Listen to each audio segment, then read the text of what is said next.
Hello, everyone. Happy New Year. Is it too late to say it? Happy New Year? No, because we're never not. too late.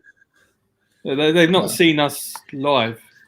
No one's seen us live Since Christmas. So yeah. December the 18th it was. Yeah. So Happy New Year. Yeah. A lot has happened. Yeah. In that time. Yeah, Trump's gone. Thank God. Bloody hell! That whole thing in the Capitol was absolutely mad. It's been a wild time for all involved. Yeah. January has been a long month. Yeah. Yeah. Let's not forget GameStop as well right now. Oh yeah. That is amazing. That's what just happened there is phenomenal. Like to really hit Wall Street. All those guys that gave us a housing market crash, and it's beautiful. Yeah. Well, there'll always be scumbags. I mean, the stock market's always going to be full of scumbags. It's always fun to watch them panic. Yeah. Really. Yeah. Oh yeah. Yeah. Oh.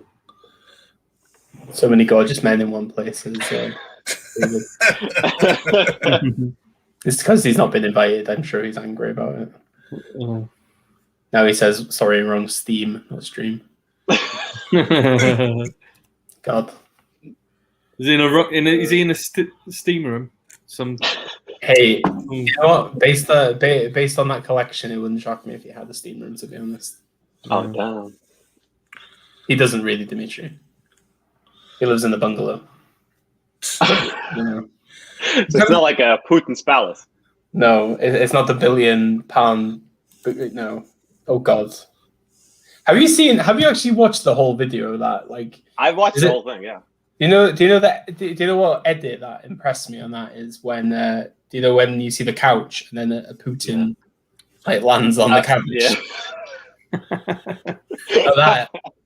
That is clever. Yeah, that's genius. Yeah, that was like, yeah, but beautiful. Those sort of leaders always have a palace. I mean, the Turkish leader Erdogan, he's got a palace. In his palace, he's even got a golden toilet. I mean, this guy has golden toilet brushes. Wow. 700 euro toilet brushes. Oof. Well, what else would you use to clean a toilet? Is it either that or a child? I would probably use a child. or a kitten. Maybe he's got 200 copies of Battles of Honor, like the £600 box set, and he uses that toilet roll. Oh, God. Jeez. Imagine. Still in his cellophane huss. Extremely niche humor. Yeah. The top banter is here. Oya, hello Oya. Hello Andre. Hello Eric. King of the Karate Kid reboot streams. Oh, did anyone see that? I haven't yet.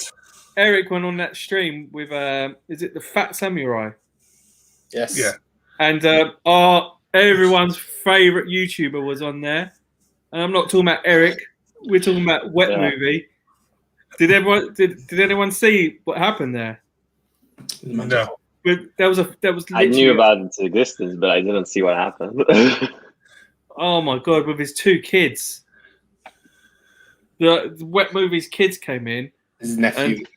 It was. Oh, was it? Has he not got kids? I don't think he's. No, he's not been with. I just thought I'd correct that. Just in case. Yeah, because I was pretty surprised that not that he's even got kids. The fact that he's felt the touch of a woman, but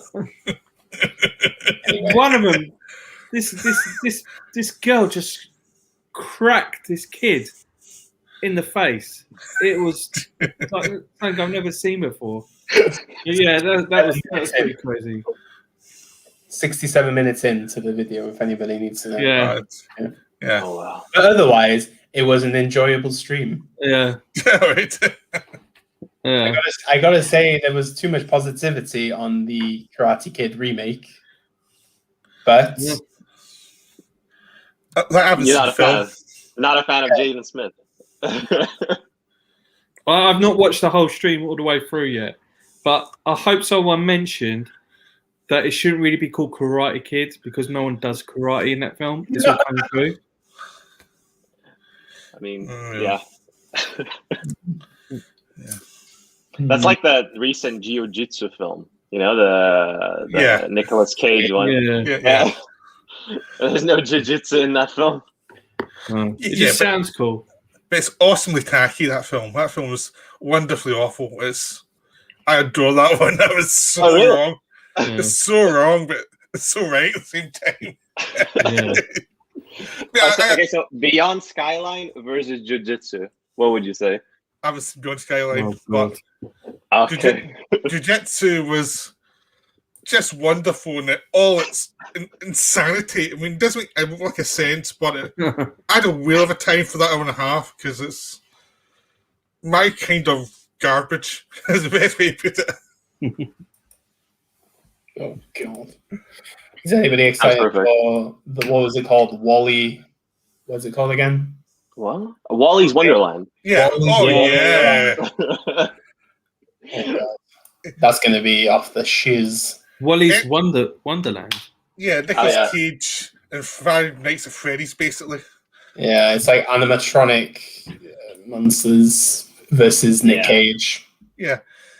Anything to let him go mad in the film, fine, I'm there. I'm happy to watch it. I mean, just let him go crazy in the film. It's just... But there is a certain Nicolas Cage film that we will be seeing in less than 5 days. Oh, I can't wait. I really can't wait. This is probably the one movie I'm so excited about because I really don't know how it's going to go. I haven't got high hopes. I just expect it to be absolutely crazy, and that's it. I mean, if it's an absolute like complete lunacy, I don't care. It's what I'm expecting, and that's what I hope to see. It's weird that RLGE Films took the distribution for the US. I mean, they had the distribution for the new Puppet Master movie, so if it's as insane as that movie, maybe there's something there. Yeah. Oh, Renee is here also. Hello, Renee. Welcome back. Hello, Renee. Hello. Nice to meet you. Jimmy D Bags, aka former Cookerberg, is here also. Welcome back.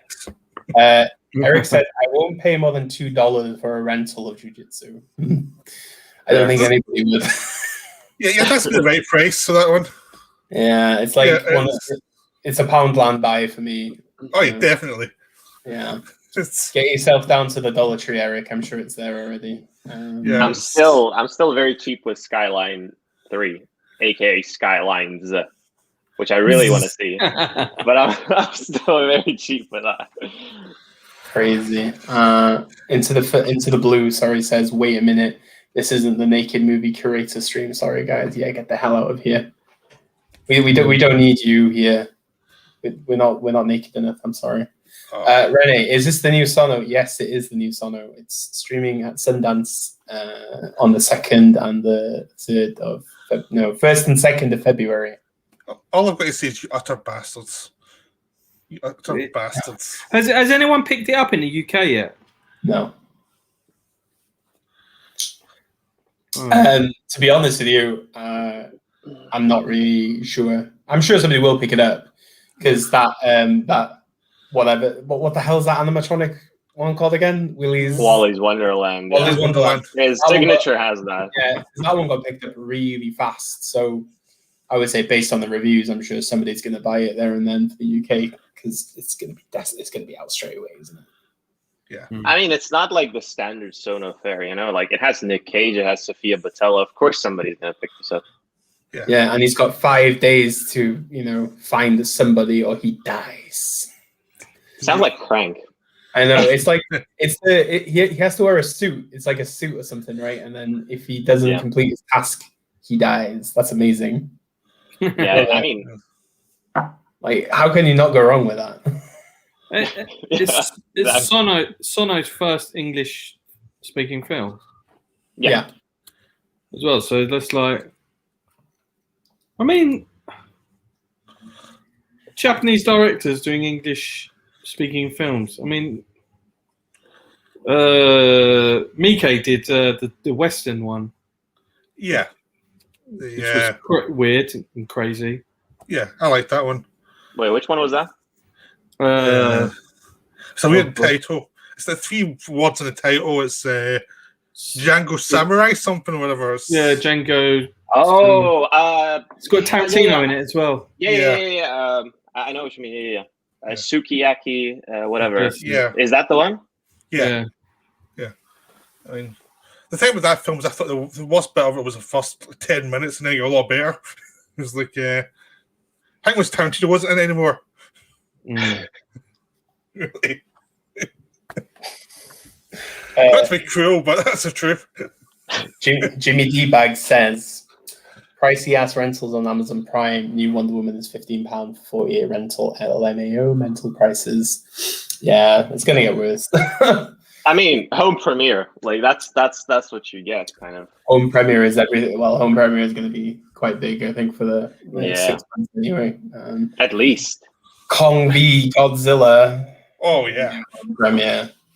Hell yeah. Yeah. Although I got Hidden Life in 4K for £4 today, or £4.50 from Amazon. Yep. What, the Malik? Yeah, the Malik $4.50 on Amazon streaming for 4K. Wow. That's decent. And for a good movie. Yes. I couldn't resist. David says, when did you say the Cage Sono is out? Is it available? It is. Well, it was available for peasants, but the tickets are sold out, David. Yeah, I think Escher Street is actually more difficult right now. I think Escher Street will be more difficult to watch than the new Sono film. Escher Street is going on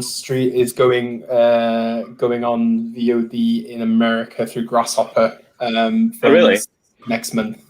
And that's it's great. What's the name of that Japanese film festival in America again? Japan Cuts. I can't remember. I'm sure Eric will tell me in a minute, but it's playing there next month, and then it's going on stream. It's not. Oh, it's not Japan Center. It's that one. Yeah. The Japan. Yeah, it's like Japanese Society. Festival. Yeah, they usually used to play all the Yashi films as well, didn't they? But Escher Street is playing in the States, so if you got VPN, I guess you can stream over there. What else we got? Nicholas, carry on.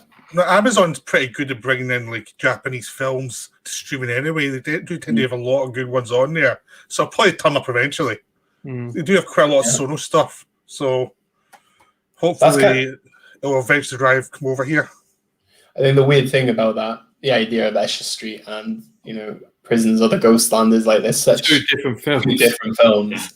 Yeah. And they're both getting 2021 releases by the sounds of it. It's kind of weird when you think about it. But I don't know.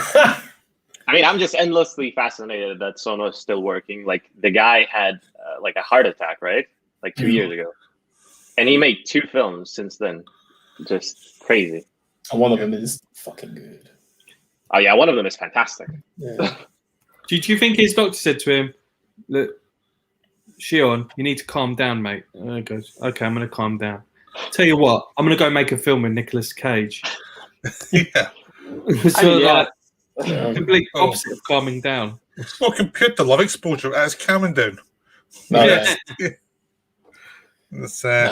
He's going full blown with this one, isn't he? It's kind of nice to see like Sion Sono in like a lot of the press, like in the press, like in the West as well with this film. Because obviously, for a lot of people, the main pull is Nick Cage, not that Sono's made an English language film. But it's still nice to see his name in like outlets that you don't normally see his name in, which is cool. I like that. Well, Cage did that Richard Stanley film, Call Out of Space, last year, which is the big film that got Stanley back in consideration. So he is working with some good directors. I mean, he does crap, but he does a lot of good stuff too. Just you have to go through the weeds of some of the dodgier ones, but but even the dodgier ones are really fun. So yeah. Into the Blue says Nicolas Cage does 10 films. 9 are straight to DVD bargain bins and 1 is pure gold. That's why we can't ignore this man. Exactly. Yeah. Well, how would you define jiu-jitsu then? And to be honest, like when I think of Killer Out of Space, I always think of what does he have? Llamas or yaks? I think it's alpacas. Yeah. alpacas, I just when he yells at the alpacas, I'm just like. There's this one horrifying scene towards the end of that film, like when something happens. I'm sure you know what I'm talking about. That scene, still, like, it's not a very scary film, not by any means. Like, it's more, stylized for whatever, It's Richard Stanley, for God's sake. But that scene towards the end still haunts me. Goddamn, like, oof. It was a cool movie. Yeah, it was a cool ass movie. Mm. Yeah. What else have we got? Have you guys seen Possessor yet? I thought it was very cool. It's I really fantastic. liked it. I loved it. I absolutely adore that film. Yeah, my pre-order's in for the Blu-ray when it comes out. Like, I think it's a week and a half away now. So yeah, it's great. Yeah. The black box one, right? I think. Just the normal one. I really. There's no. I don't know if the UK release is doing the uncut, is it? Or is it? I don't know. It's just releasing it, so I'll take what I can get, basically. I saw the US has 4K. Yeah, I know, but it's hard to get hold of because just. They're on eBay for about 20. They were on eBay for about 25 quid, I think. Yeah, but I don't want to pay that amount. Really. 4K is expensive anyway. But... Yeah, I know. I really want to see Antiviral now. Yeah, I mean, it's cool. It's a good movie. It's like 99p on Prime. No, it's on Prime for free right now. No, I've got the DVD, but I haven't watched it yet. I'm just around to watching it. It is good. It's like it's like a lighter Cronenberg, I would say. Yeah. As opposed to Possessor. It's worth a watch though. Like I enjoyed it. Like I watched it years ago, I think, when it came out. Just one of those random things I rented, and then I was just like, unbeknownst to whatever it was. But then I rewatched it recently, and I was like, actually, you know what? This has a lot of legs to it. Cool. Has anyone seen any of the Ujicha titles yet that got released by Third Window? No, not yet. Oh, I really recommend those. If you like Cronenberg, it's very Cronenberg-esque. Okay, that's cool. Yeah, it's on my to-get list, but I haven't quite got it yet. But then again, they did have that Battle Royale come out today in the Arrow announcement. As soon as the Donnie Darko set was announced, I don't think I've ever clicked the pre-order button faster. I don't think I've ever had that. Where I just immediately went to Amazon and pre-ordered that.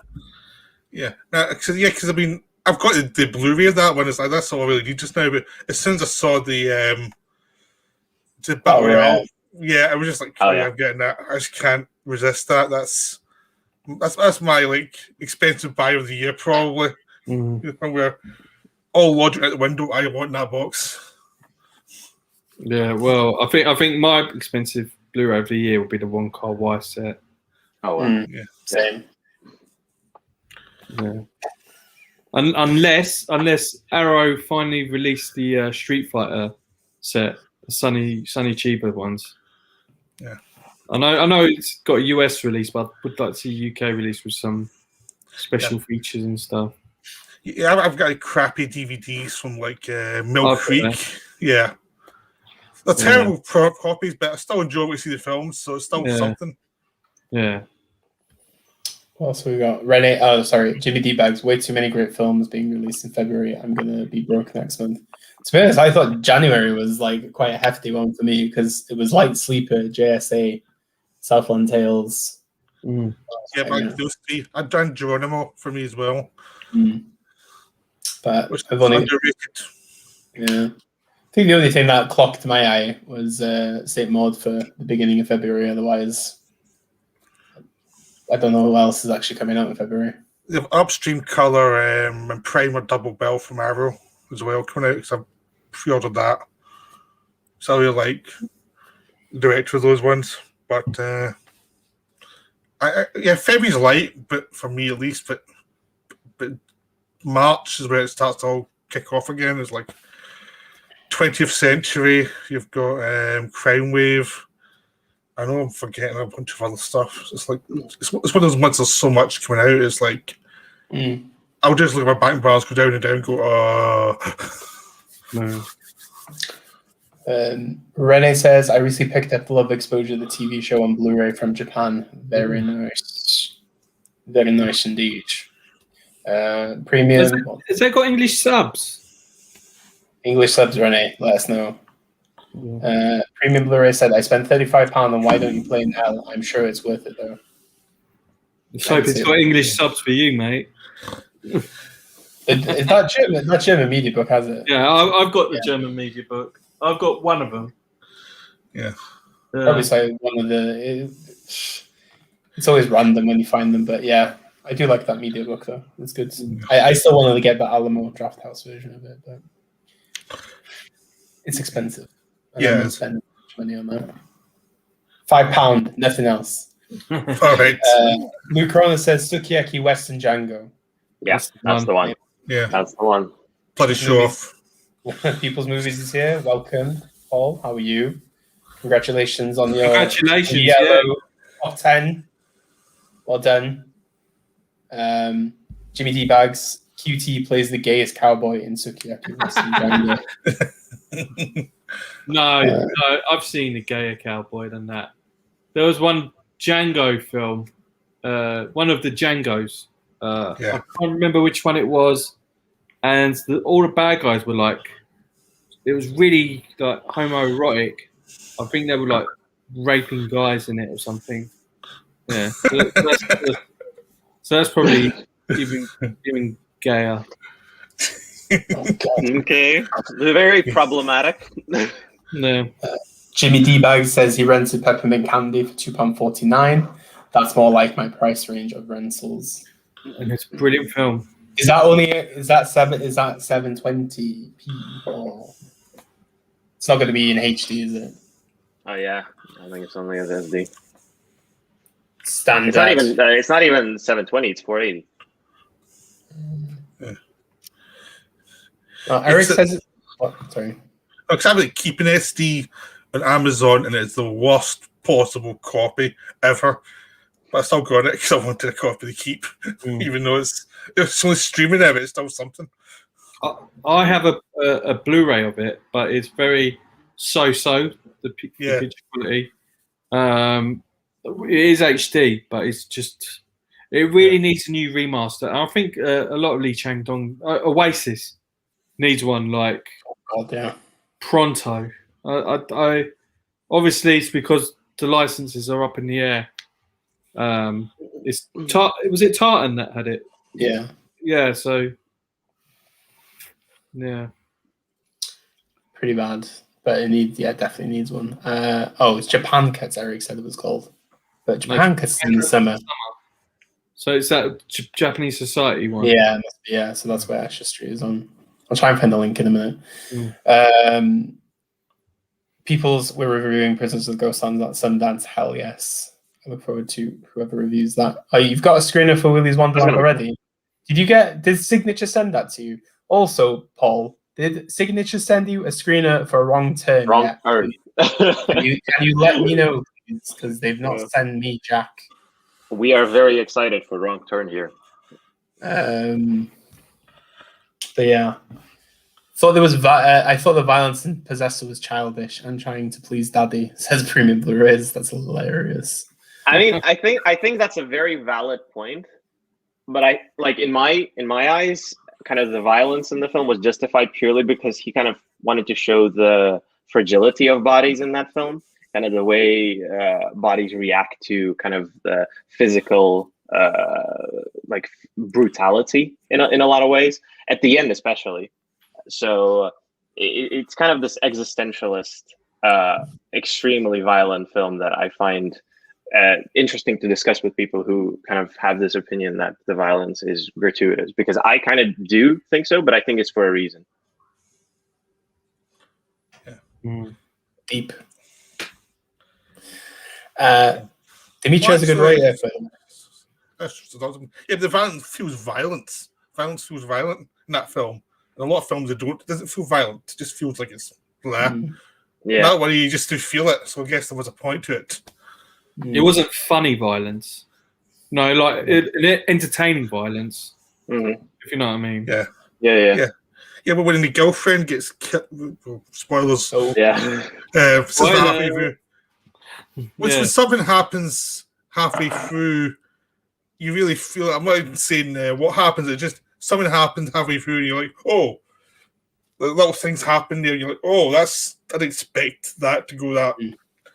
The previous killing, I expected. I wasn't shocked by that. I wasn't. Yes. I mean, I feel it was like it was coming. You know? The one at the dinner. Yeah. Okay. Yeah. But the thing, this is like, there's a lot after that in the film. There's a lot of. It's I wasn't going to mention the stuff you might actually be quite upset by. This is like something still a possibility. Some of the stuff later on is like pretty dark and twisted and but violent. It feels violent. You really feel it as you're watching the film. It's also very cold, like for a reason why that's explained towards the end of the film. But it's interesting to look at kind of the apathy in the characters and the sheer lack of kind of connection to humanity that they gradually lose, up until the finale. Oh, I've got Donnie Darko for the win. Battle Royale odds day one purchase for me will go out to print before release date, in my opinion. This is not a hypothetical like the Dawn of the Dead set that never went out of print, but everybody panicked about, right? It was too expensive. And right now it's getting a cheap version, which I'm going to get because I didn't want to get the whatever 80 quid one. It did make me laugh. When Second Sight said we've got 400 copies left, it's going to go out of print. It was just quite funny and desperate, to be honest, if you ask me. Yeah. It's just too much. They overestimated it. A little bit. They should have made less. Yeah. So, I don't get it. What else we got? Special edition Nightingale is out in February also. I'm not interested in that, to be honest. It's a good film, but me. Anybody else getting Nightingale Second Sight? I think I might. I don't know. Like I'm not spending that much money on Blu-ray at this point, but like there's films like Revenge and Nightingale that have been in my to buy list for ages. So maybe. I mean, is it the only Blu-ray in the UK? Because I have a Revenge. No, there is a Blu-ray, a standard Blu-ray that came out from whoever distributed it. Was it Altitude? Yeah, then probably getting the standard then, because I have Revenge, like the standard Blu-ray. I don't think I need the new one. I'm just waiting for Raw. That's all I want.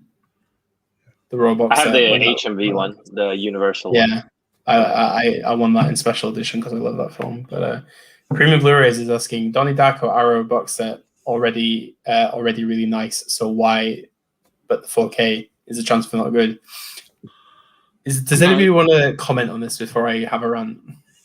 Oh, I mean, I'm gonna say purely because I think because the first transfer was a 4K DI, if I remember correctly, and having a 4K DI transfer on 4K is going to be, I think it's going to be fantastic.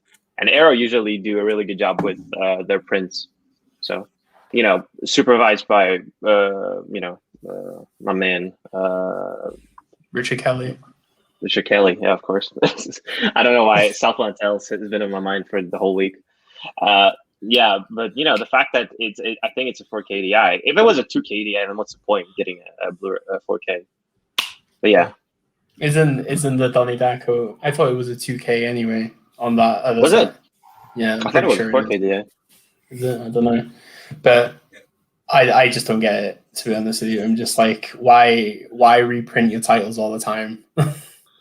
I'm losing my mind with this right now. It's like, I understand that this Battle Royale seems a bit, No. With the Battle Royale, I'll be honest with you, Arrow have released how many? What? Too many. Four editions of Battle Royale. Okay, the only thing that makes a difference is in 4K, and it has the sequel in there. But if you're going to pick it up for Battle, to have another version of battle royale. It's just unless you want a 4K version. I don't see why anyone would want to buy the Blu-ray. I mean, does the Blu-ray come with does the Blu-ray or battle royale come with the 4K edition? No, it's just 4K discs now, really. The 4K, you get 4K discs for the first two discs, then disc 3 and 4. The sequel comes in Blu-ray, but the sequel's not in, because the sequel doesn't come on 4K. No. Oh, really? So they've not done a remaster of it. It's not. Let's just say this: it's not a very popular film. I mean, it divides the audience. Kinji Fukusaka didn't finish the movie, so his son took over. Yeah. And it did get a lot of shit. Yeah. It's pretty schizophrenic, that film. Those bits are good and bits that aren't good. Yeah. It's like weird. Yeah. So the only problem with that Donnie Darko one for me though is that I feel like you're upgrading something that really relies on grain as well though. Because but I think 4K does not eliminate grain. Because have you seen the 300 4K? That's like grain galore. I don't have 4K. I don't believe. Oh, okay. Yeah. Anyway, fair enough. I just feel like it just like ruins like aesthetics at times. So like, fair enough if you want to buy it on 4K, but I think even the cover art, and I said this to Dimitri earlier, it just looks like a red bubble T-shirt. I think it's shit. Like the other one that was designed by Candy's Trip for the original. The previous one was fantastic. That is fucking beautiful. I would never sell that set in a million years. I've started seeing people selling that set for 30 quid now. And I'm just like, something that was going for like 60, 70 pounds like 2 weeks ago. Because there's a 4K box set that's coming out, you have to sell it. It's crazy. I never got the original. Like I never got the original set, so that's why I'm getting this one. Because, that's the only one I think I pre-ordered straight away. Oh really? Yeah. Oh yeah. Well, back. When was it released? 2017. I wasn't even I wasn't even getting Blu-rays back then. So. Yeah. But I don't know. I don't get it. But I've had the Blu-ray for years, so I must have got the really old one, and that's been fine. We just when I saw this, all this stuff was like, because I don't really have tons of the films apart from the film. It was a good package for me because you get the CD, the book, and everything. Mm-hmm. And it just felt like it was a good done a new transfer. It's like, okay, it's worth the money for me. But if you're buying tons of different versions, I probably wouldn't have bought it, but it was enough an upgrade for me because I hadn't really been buying this for a while. Yeah. Yeah, I mean, speaking of Blu-rays, I'm right now searching for Halloween 2, the Rob Zombie one, the unrated cut, because it went out of print apparently like a year ago, I think. And the prices are unhinged. Like if you look at eBay, it's 30 quid for a regular Blu-ray. For Halloween 2, Rob Zombie's Halloween 2. It's mental. Yeah, it's crazy. There's no English subs on the Love Exposure TV shows. There isn't. Yeah, I wouldn't think so. Japanese Blu-rays don't have. There's probably about 10% of them have English subs on there, which is and they're. Do you know how much they cost? It's like 70 quid. 70 quid for a Blu-ray. For a standard Mare. Yeah, well, for a standard Mare, you're looking at 35 quid. Wow. Damn. Yeah. Damn. Yeah, exactly. That's shocking. The only version of Karida's Hana is a Japanese Blu-ray, which is £35, which is ridiculous. Absolutely ridiculous. Crazy. Absolutely crazy. People's Movie says, thanks, guys. You're welcome. You deserve it. Congrats, Dion, too. Hey, congratulations. It's not just me. The whole team. They're good kids sometimes. Eric says, I recently bought the Sonny Chiba Street Fighter Trilogy Blu-ray box set. Those are fun movies. Why have you not bought it, host? I'm hoping that Arrow pick it up just because I want special features. I'm oohing and ahhing. If I'm going to give myself a timeline. If it doesn't get released by that time, I'll just pick up the US edition. I'm not really that fussed about packaging or anything. I just like to see some nice special features in there. It's a movie the movies I really love. I've got also a Sonny Chiba DVD set which I picked up in a charity shop once, and it's got one of the Street Fighters in there. Cool. How much did you pay? £1. I think it was like £5. Bargain. Yeah, and it's got Golgo 13 in there, which is a classic Chiba film. I always find it funny when you go to a charity shop and you find something that you actually never thought you'd find in there. Yeah. Like when you found Halloween, I think. Oh, You yeah. found H2O in charity shop. I found Halloween H2O and Halloween 5, just the disc in a charity shop, and I just made. Wasn't it like an American one? Yeah. A U.S. import. Yeah, it was. So It was just literally a disc in a sleeve, and then I just went home and I just made my own case for it. But You picked up Poetry in a pound shop. hell yeah! See, I made my own cover. I think it turned out right. Yeah. Not bad. £1. I saw Poetry going for 60 quid on Amazon I got from third parties. Poetry and Tokyo Sonata for £1 each. Wait, were they UK releases? Yeah. Both of them, yeah. There was like at one point in a charity shop that I frequented, there was just a pile of like foreign language titles, and I bought most of them. But I did feel bad for buying them for so cheap. So I actually did give them about 30% of my earnings of the sale. Like I donated it back to the charity because I felt bad. Oh, I should have That's given them very more. But Still something. yeah. I mean, I gave them something, so Yeah. it was about 50 quid. I gave them back, so it's not too bad. Yeah. So, but there was a lot of rare stuff, like loads of old Masters of Cinema, Curzon titles that just are out of print. It was really bizarre. It was The like fact that Poetry is out of print, that's quite shocking to me. It's not even a good version. It's not even a good edition of it. It's very. I think it's very basic actually. Is it?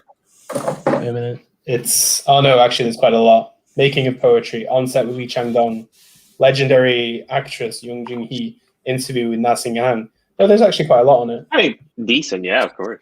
Yeah, it's not bad. Better than the bare bones Vox Lux releases for some reason. Let's not get into that. Dave, Synchronic is the most anticipated release out now on Region 1, and it's on its way to me. Cool movie. Very cool movie. How long ago did you see Synchronic again, Dimitri? I think I saw it in October 2019, but it was like the TIFF cut. It was the cut that screened at TIFF. Right now, it's a different version. Like, so the version that's out today in the UK is a different edit of the same movie. Yeah. And it apparently has like more character development. It's less kind of Benson and Moorhead and more kind of this mainstream production, which is interesting. I'm curious to check it out because the version I saw was very much kind of like it felt like a Benson and Moorhead film. And Okay. I've heard from people that the new one is quite different. Okay. Have you seen Synchronic yet, Peter? No. Not yet. I've seen Endless, and I've got. I will set Endless in the earlier one he did. Revolution. Yeah, but I've got Spring on streaming to watch, so I'm getting through them. I'm just to slowly, Very- surely. Very Peter titles, I think. Yeah, I really liked Endless, but I'm they're in the backlog. There's too many films in my backlog. Way too many. Oh, People's Movie says yes on Willie's. Okay, I'll email about that one. And they've not had Wrong Turn yet, so we're not in deep shit with them. So that's good. Okay, that's cool. We were panicking because the guy said he was going to send it and he never sent it. And we were like, oh shit, what the fuck have we done now? Literally, Especially for Wrong Turn. you tread on eggshells with these distributors sometimes because if you piss them off, like sometimes they'll just like stop being nice to you. Anyway, Eric, I watched Mare based on Dimitri's recommendation. It's an entertaining yes, movie. that's so much fun. I really like that anime. It's a blast. I highly recommend it. Can anybody remind me on this? It's kind of this weird mix of imagine like Gundam plus Power Rangers plus I don't know Kill la Kill, and you have this really vibrant, kind of explosion of colors. It's really cool. Okay. Have you watched it, Host? No, not seen it, but I know of it. I think all the anime have released it. I think probably. I saw the Blu-ray, and there was like a special edition of it too. Into the Blue says, guess it, I can't watch Synchronic tonight. Got a family bloody Zoom party. Might just pre-record myself laughing, saying yes, yes.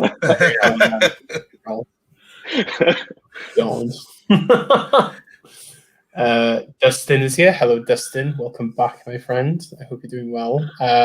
Premium. St. Maud is out February 1st, but I've seen a lot of people get their Steelbook release already. Have you had yours, Peter? I haven't bought it yet. I'm just. Oh, I thought you pre-ordered it for some reason. No, I'm skint. I've pre-ordered way too much. I just can't. I have to wait a little bit. I remember when it came on pre-sale originally, and you were egging me on to try and buy it to piss off Huss because it's from his favorite company. Yeah. Has anyone been watching much? I know January's kind of the hard month. I just find I've been watching utter trash this last month. Like I just cannot concentrate on anything that's requires much thought. It's just like it's not there. I can relate to this. Absolutely. I can absolutely relate to this. I really want to watch more like Australian creature features for some reason right now. Yeah. It's just like anything really trashy, I'm watching that. Anything that requires any thought is like, nah. I can see a bunch of films on my site, like Confessions and things that I want to watch, and just cannot be bothered. It's just like, that requires effort. I just don't have any. Don't blame you. I saw Tim and Eric's $1 billion movie today, which is like the best kind of trash. Like, this is my kind of trash. Loved it. Yeah. I don't blame you. I don't blame anybody for watching trash right now. Yeah. What we need. Speaking of trash, Rene says, what do you think of the new Gamera Showa Heisei box sets? I've got the complete collection. Yeah, I was tempted to get the Showa set because that's the only set I would have been interested in. But have you guys gone through them yet? I'm halfway through them. Yeah, I've watched most of them. I tend to watch them with my daughter if she really liked watching them with me. So they're very kiddie friendly. Yeah, because he looks so friendly, doesn't he? He's got these beautiful eyes. Yeah, I'm in the middle of the kid period of the 60s. I'm right in the middle of that one just now, where every film has a kid protagonist. Yeah, I'm going to say it's really Hussey's fault I bought this one because I wasn't going to buy it. So it was Hussey's video, and I was like, oh, damn it. Yeah, it's one of those titles where you can just go back to whenever you fancy, and you can watch any of them. If you just don't want to watch, if you just want to watch something and just like be on your phone as you watch it, or just you got work to do, but you want to watch have something on in the background, and it's one of those ideal movies for that. Yeah. I think that's the weird thing about Gamera. It's like it doesn't take itself as seriously sometimes. So it's just easy watching. Yeah. Plus, they're like an hour 20, so by the time they started, as long as it's a monster fight every 20 minutes, you're fine. Really. Isn't the complete set like 200 quid or something?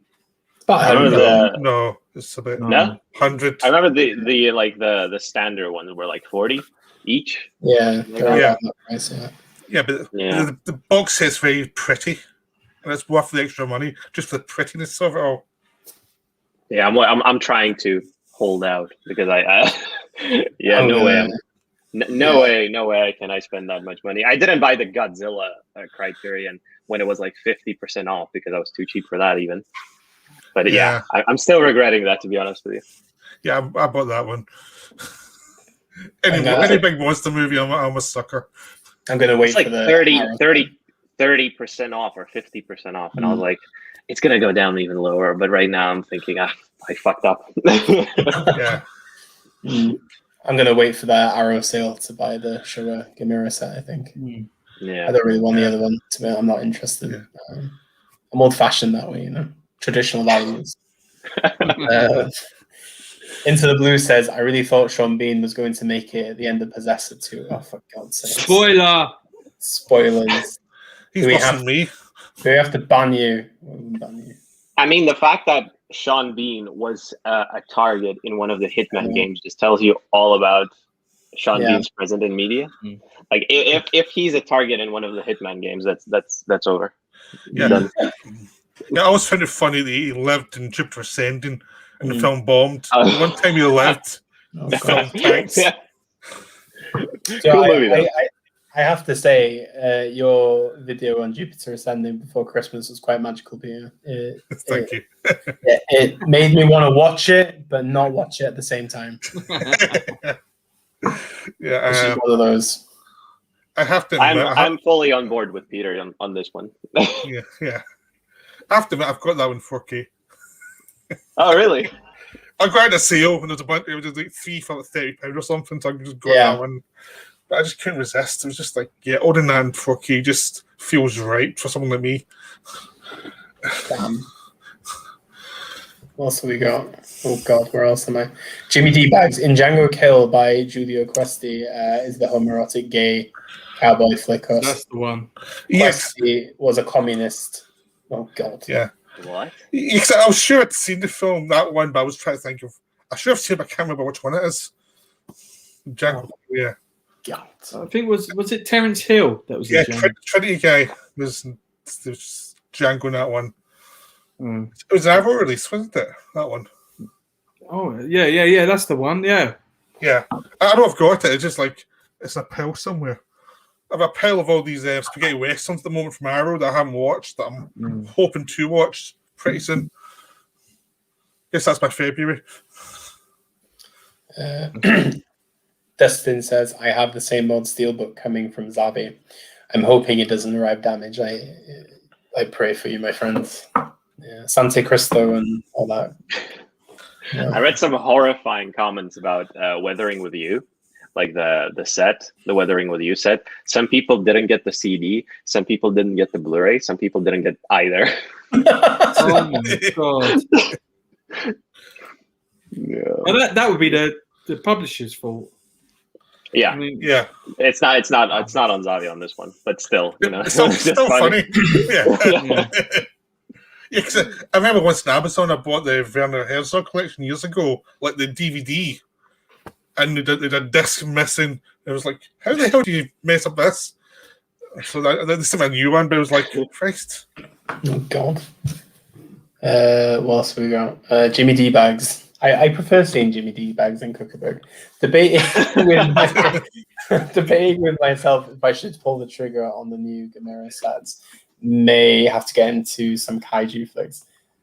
I would wait. I'm sure they're not going to go out of print anytime soon. If that full Gamera set's not out of print, then you know. And then also, I don't know. I don't see the point. Yeah. I have been eyeing up that these, what do you call it? The Blind Samurai. What's the series films? Can't remember. Satuichi. Yeah, that Criterion box set. I keep on eyeing it up, and it's always. I'll never pull the trigger, but I always keep on looking at it, thinking maybe should I? You know, it's terrible. The cheapest I've seen that like go for like secondhand is about 80 quid recently. But, I know it's like it's still crazy money. I know it's one of those things. It's insane to buy it, but I keep on looking at it and thinking. So yeah. Got premium Blu-ray saying, I finally watched Mysterious Skin, Dimitri. Oh my, wow. I'm not sure what to say, but defo, God, he's down with the kids. Defo, a brave film, and a must-watch once. Okay. I mean, yeah, I totally understand that. For me, it's not a once, because I kind of rewatch it a lot, but yeah, I totally get this. And thank you for commenting, because this is a very important film, I feel like. I mean, at least for me, it is, but... Premium wrote a bit more of an eloquent post on Letterboxd if you want to read it there anyway, just to let you know. Oh yeah, I'll definitely take that. I keep missing posts on Letterboxd because I don't know, I'm awful with checking like the activity. David complained the other day that I like his posts too much, so I'm holding back now. Jimmy D Bag's Meatball Machine is finally getting a Blu-ray release. What the hell is Meatball Machine? It's a Yamaguchi movie. His films are pretty. It's pretty. I have a sequel in Blu-ray, the Meatball Machine, the one that they just made 3 or 4 years ago. 2005. Deadpool. Yeah, I think so. But it's great fun too. Was it Deadpool? It was Deadpool the sequel. Yeah, can't quite remember. Well, that looks fascinating. Is it Tetsuo-esque or? Yeah. No, it's more Tokyo Gore Police, guess. Yeah, yeah. Wow. This comparison just piqued my interest. Yeah. Say what? Yeah. Oh my god. Wait. Machine Girl stuff, well, things like that. Okay. We have a living legend in our stream right now. Gung Fu is here, everyone. Welcome back. Oh, long time no see. Yes. Hey. Hello. Happy Christmas and Happy New Year to you, because I haven't seen that name on our stream in a while. Yeah. Renee says, has anyone seen the Battle Royale Part 2 Director's Cut? Heard it's a better version. It's on the box set. Yeah, I've seen it twice, and it was both the same version. Not sure which version I saw, but I'm going to compare it when I get it. Yeah. When I pick it up. God. I've still not seen it. I've been putting off watching that film for so long. Which one? The second one? The second one, yeah, the second one. Mm. I told Jose I didn't even know there was a second. Yeah. It's called like Requiem, I think, right?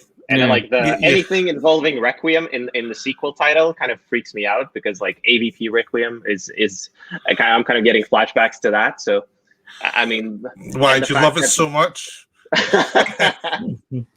That film traumatized me as a kid. Not gonna lie, I was absolutely terrified.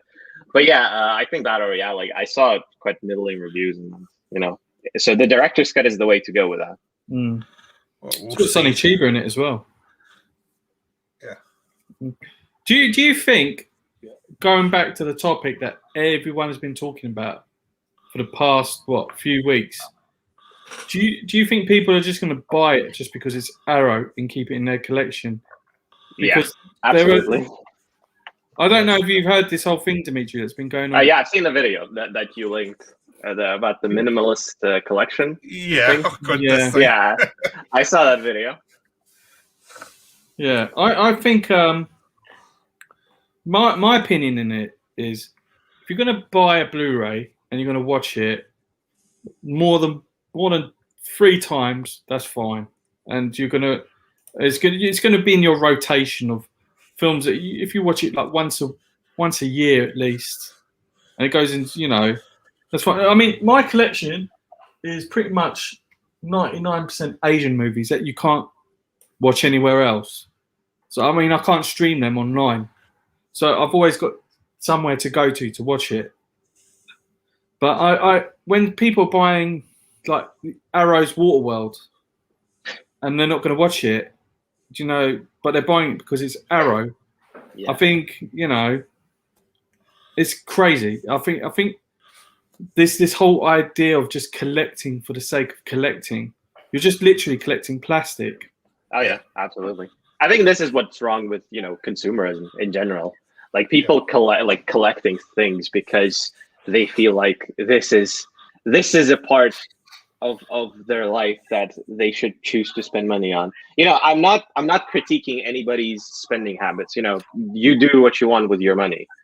But it just really odd. The fact that most of them, some people don't even watch the films they buy. Just seems so bizarre to me. Like at least watch the films that you have in your collection. But my Blu-ray collection is just like it's just personal canon kind of type stuff. So I only buy films that I really really like, and that I can see myself rewatching at least once or twice. If it's an expensive one, then definitely it's something. It has to be something that's extraordinary. Yeah. I mean, things I buy a lot of stuff, but if I'm buying it for a decent amount of money, it's something I really want. And if I'm buying it cheap, I can always just throw it away if I don't like it. Really, that's the way I view it. It's like I'm not going to spend much money on anything I haven't seen. I'd rather I'm just going to. So I'm buying stuff for the long term. So I've got it for like however long Blu-rays last. I've still got a lot of DVDs I can watch from the DVD era, and I'm fine watching them as well. It's just like I'm buying them to have them. I want them, and so it's it does feel weird to buy stuff you have no intention of watching. It just does feel weird. But especially if it's like an expensive one, you know. If it's like a cheap one, then sure. If it's like a Poundland Blu-ray, I'm guilty of having like a Haunting in Connecticut for £2 on Blu-ray. Why do I have that? I have no idea. I just grabbed it. But you know, the fact that with Arrow and Shout Factory and Eureka, all of these brands, you kind of have to. I feel like you kind of have to be interested in the film itself because it's a lot of money. It's at least 15 quid, at least. Yeah. Do you know what makes me laugh the most with like the whole sense of collecting like this though is that a lot of these films are a trash garbage, you know, but because you slap a nice case on it and a booklet, then the value of the film has to increase. You know, most of the time you can see these films for like 99p or they're free on streaming or they're on YouTube for free. It kind of baffles me, like, to the length that some of the studios go to release a terrible film, but in a pristine set. And then, as you guys say, though, like, are you going to watch it over and over again? You know, when I think of Arrow, I think of like something like Microwave Massacre. Who the fuck is going to watch that film continuously? Like, no offense, but why would you? Why? I'm impressed you didn't reference me there. I'm really impressed. You're welcome. I try not. But have you guys seen the I Know What You Did Last Summer 88 film set? Have you seen that one? Yeah.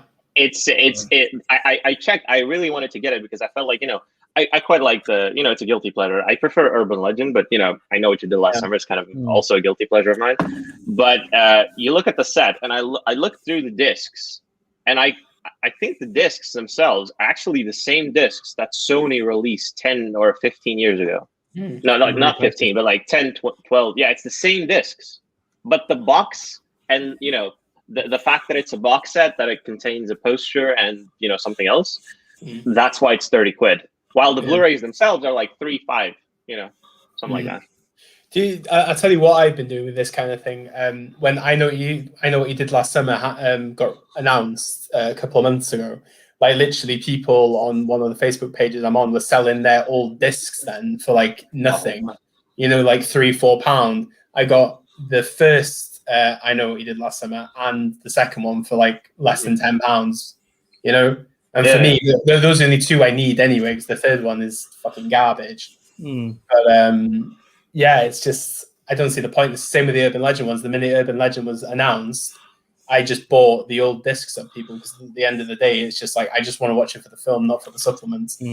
Slasher films that have no intellectual purpose to me. They're just films I just want to watch continuously. And that's what I do. Some films like that do have like cool special features though. To be fair, like some releases of like trashy slasher films do, like the Friday 13th one, the Shout Factory release. I still don't have that because 100 quid or whatever it costs. But the fact that it has so many special features already kind of, I feel like that's where the kind of the worth of the set lies in. But when you just have the same disc from whatever many years ago when it came out, in the set that costs 30 quid right now for the same Blu-rays that cost 3-5 quid back in the day. I mean, I don't get that. No. Yeah. Anyway, anything else to be added to this? Yeah, I just buy the stuff I like, and the rest of the stuff I don't care about. Like, I Know What You Do Last Summer. I would never buy that because I have no interest in that stuff. But there's other films like. I did buy Waterfall from Mare, by the way. I like the film. It's not very. It's got a lot of problems. But No. Listen, I know Pete is going to like Waterworld. Yeah. I mean, at the end of the day, if anyone's going to enjoy Waterworld or the Hulk or Cats, it's going to be Pete. So, at the end of the day, Pete actually loves these films and will watch it. But there are people that will buy it because it's released by Arrow. I mean, do you remember? I think I saw something on Facebook the other day, and it was a guy who was showing off his Arrow collection, and he had this here. This is the Battles Without Honor box set, completely sealed. He had the new battles completely sealed. Yeah. And he had like Scorpion Prisoner completely sealed. I said, don't watch him. And he goes, what's it to you? You know, it's my money. I go, yeah, it's fine. It's your money. But at the end of the day, there are people that message me, go, Hus, do you know where I could get this for less than £600? I'm like, no, because it got bought up by people that are just collecting Arrow titles. Yeah. And the day this came in the post for me, I watched every movie all week twice, because for me, Kenji Fukasaku is like a god to me. I love Yakuza movies. It was how I got into Japanese cinema, was through Yakuza films, and you know that was like the greatest thing ever released. But to see it on people's shelves unopened, it sort of like breaks my heart, because I do get those messages, because people come to me and say, do you know where I can get it from? And it's like, it's out of print. Just said buy it individually. It doesn't come with a nice book or anything. Yeah, that's what I did. Buy individually. Films. I don't really care. I think those films you can never get for years. They were like films like, I really want to see these films and I cannot find a copy of them. And it's like, so like a good decade really through the DVD where I used to thinking, are these ever going to come out? And finally come out. So you have to watch them. Yeah.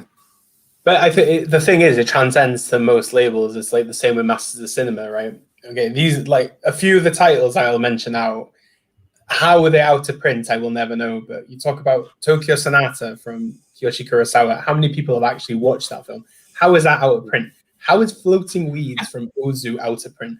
How is Pont Nord from Jacques Rivette out of print? Like, these are films that people don't really watch. And I barely have seen anybody log them on Letterboxd or even discuss them, but they're all out of print, and all these copies are like, if you want to buy a second-hand one, it's about £40 to £50 a piece, which for somebody that is interested in Ozu, Kurosawa, or your Jacques Rivette, like, how the fuck are you meant to be able to access these films if people are just stockpiling on them and sitting on them just for it to match the color coordination of your shelf? I think that's it's crazy. You know, I think the thing about cinema is that I think what a lot of people have forgotten about is cinema is an art form to be discussed, not to be displayed like a fucking piece of art. The piece of art is inside the disc, not the fucking cover art of itself and the fucking booklet that comes with it. You know, the art is in the film, not in fucking in the. I'm gonna shut now. But Dion went all in, and I completely agree. Yeah, because you know this is the whole point with you know, especially I find this a problem with you know, as you said, like with you know, cult cinema labels, and you know, with the labels that pride themselves in, you know, access to you know, unearthed prints of old films, or you know, cinema that has been forgotten, and then it goes out of print. And you know, this forgotten piece of cinema that did not have a Blu-ray release at all, or any kind of streaming release, gets, you know, it just sits on shelves. Yeah. I mean, a lot of my films are actually on CD wallets, because if it's a big release film, I don't really want the cover because it's garbage. Usually, it's like, if I want the film, I'll just put my CD wallet. I don't care. Really, it saves space. It's just if it's a good quality product, I'll keep the box, because like a good box is something you really appreciate. But a lot of mainstream films, who cares? How many people do you think picked up Goodbye Dragon Inn? I haven't yet, but I'm going to get it. It's just one of those things that just. But do you think people probably, if it was packaged up, like, I don't know, like how Mothra was? Yeah, probably more than that. Yeah. It would have sold out, and it would be an out of print. Yeah, if it has slipcover and a booklet, sold out. Yeah. Look how boring it is. Yeah. But the content of that disc is fucking It's amazing. Yeah, and you've got Tony Raines done a booklet on it. I actually double dip on things only because there's a 45-minute interview with Tony Raines. Yeah. And like every time I see Tony Raines at a BFI, I just go up and talk. The guy is like a library of knowledge in Asian cinema. And, you know, if you're just buying it for the packaging, and because it's from Arrow or Eureka and it's part of, you know, it's just madness. Because this is the thing as well, is like rather than jumping into, well, Criterion are releasing X, Y, and Z now, you know, most titles for Criterion are on the Criterion channel. You can access the Criterion channel through, you know, all you got to do is register through VPN and then go through it like that. You know, that's why I have Criterion channel, because I pay £10 a month to use it, because I know then at least I'm not buying a disc for like 30 quid, 35 quid. Yeah. At least I know then after I've watched it, if I actually want to buy it, then I can buy it. I think that's, but then again, it comes down to people arguing that streaming is killing physical media. But I think you kind of have to live with the idea of that there is a middle ground of this where, you know, streaming is unfortunately going to take over at some point. Physical media, and, you know, physical media potentially is only going to come down to these kind of like boutique labels potentially. You just don't know. But, you know, that's years away from, it's not now. But the boutique labels have started to put their titles on stream. Yeah. And I think they should just do that. Because the whole Gamera set is on stream. Yeah, I mean, Third Window Films, they release a Blu-ray and then they put it on stream later on. And I'll tell you something, we're going to save the planet that way. There's going to be less plastic on people's shelves. But there is a discussion going on with Blu-ray packaging and stuff like that. That plastic is something that is going to be phased out of these kind of releases anyway, because potentially they could be going even into cardboard. You just don't know. But at the minute, they're slowly moving into that transition because they have to reduce the amount of plastic that they use. So it's not even just the idea of that physical media is dead. It's just more of a thing that in an environmental consensus is going to happen. And then obviously, don't get me wrong, it's us being hypocrites talking about that because we do collect plastic already. But moving forward, it makes more sense. But I don't know. Dion, you got the Southland Tales, right? I do. You know, yeah. So did you see did you also get the weird Mare with it? Like it looked, it looked a bit cheaper than the standard one, than like the one you usually get with Arrow, I feel like. Oh yeah, it's a bit. Check it out. Like check it out. Check the top, especially. Oh I'm not sure yeah, how yours is. Yeah. It's a bit a cheaper Mare. Yeah. Did anybody else get the True Romance in theirs? And I got. I got something else. I got Oh yeah, because it's kind of weird the closing as well. this one. Oh yeah, this is the one I got. Yeah, is it the Imamura one? Isn't it? Don't get me wrong. I've got no, I respect everyone who collects for their own reason. And if you're collecting it because it's something that makes you happy, go for it.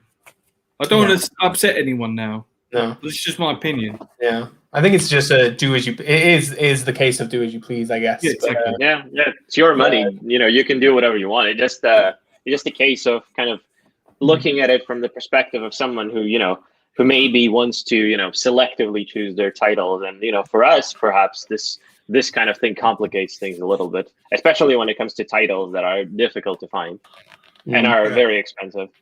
Eventually, something's out of print and you really like this film, for example, and you didn't know about the existence of the Blu-ray beforehand, then you check the prices and the market is jacked. It just What we've got here now, premium Blu-ray said, "Oh God, I am so guilty of buying Blu-rays just for their gorgeous packaging." Yeah, we know that, David. So I hold my hands up, but I only buy films that I love. He said, "I have hoarded up for my retirement That's true. You know, in a weird way, some people see them as investments. But whoever is going to pay 600 quid of Battles Without Honor, I feel bad for them, to be honest. They obviously really want it. Yeah, exactly. Into the Blue, I only buy something I know I'll watch. Space is such an issue that I can't be buying things just to be completist, even if I wanted to, which I don't. Dustin says, I watched Battles Without Honor and Humanity movie over the holidays and loved every film in that series. I've never seen one of them. No, Oh, me neither. They're really good. Shameful. Eric, I know. It is. I'm shameful in a lot of ways, to be honest. Eric, I usually only buy movies that I know I will rewatch. Exactly. I think that's kind of my my kind of policy, is that I only buy the things I plan on rewatching. But if it's like a bigger film, I know it's going to be on streaming. I'm not bothered about that. But if it's something like more of an indie foreign language, then I stay on trying to get a physical if I can find one. That's another thing. But working in like film press as well, it's handy to get screeners, which is good. I think it's also a case, like for me especially, some films that I really like, other than the foreign language, because I feel like my collection is mostly like world cinema and horror cinema. That's kind of where I stand. And there are some horror films specifically, for example, where the licenses expire. So the Halloween thing, the license expired for that because of the Weinstein debacle. So you have whoever owns the rights for the Rob Zombie Halloweens right now, and they will not release a new Halloween Blu-ray at all. Like, they do not have any Blu-rays that they've released.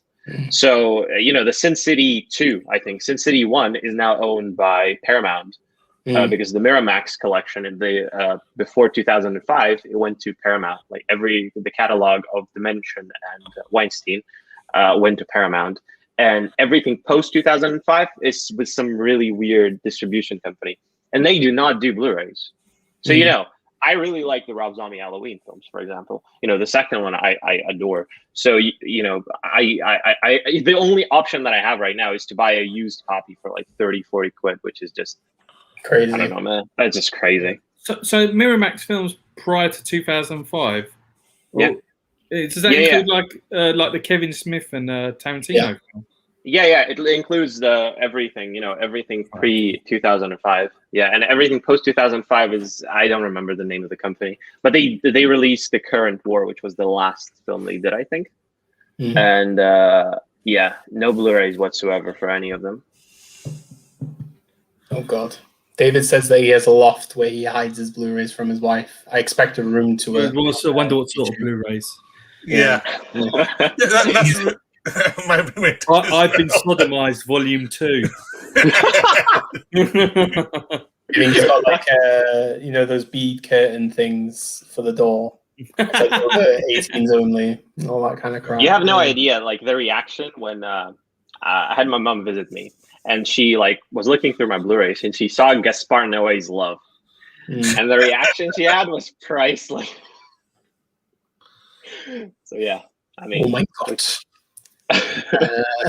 Jimmy D bags. I've got the Herschel Gordon Lewis Arrow huge box set from 2016 for 160, and still not even opened it to this day. Lol. Maybe because I don't want to damage the set though. And I actually saw a guy sell that. Well, there's a guy trying to sell it for £80 on the Cult Collectors page right now, the full big box set, which I was like, wow, that's quite cheap. But, again, that's each to their own, I guess. Premium. Eric has a dungeon where he hides his Blu-rays under the things. Oh God, we're back to the dungeon. I'm going to drink a back second, okay? Okay.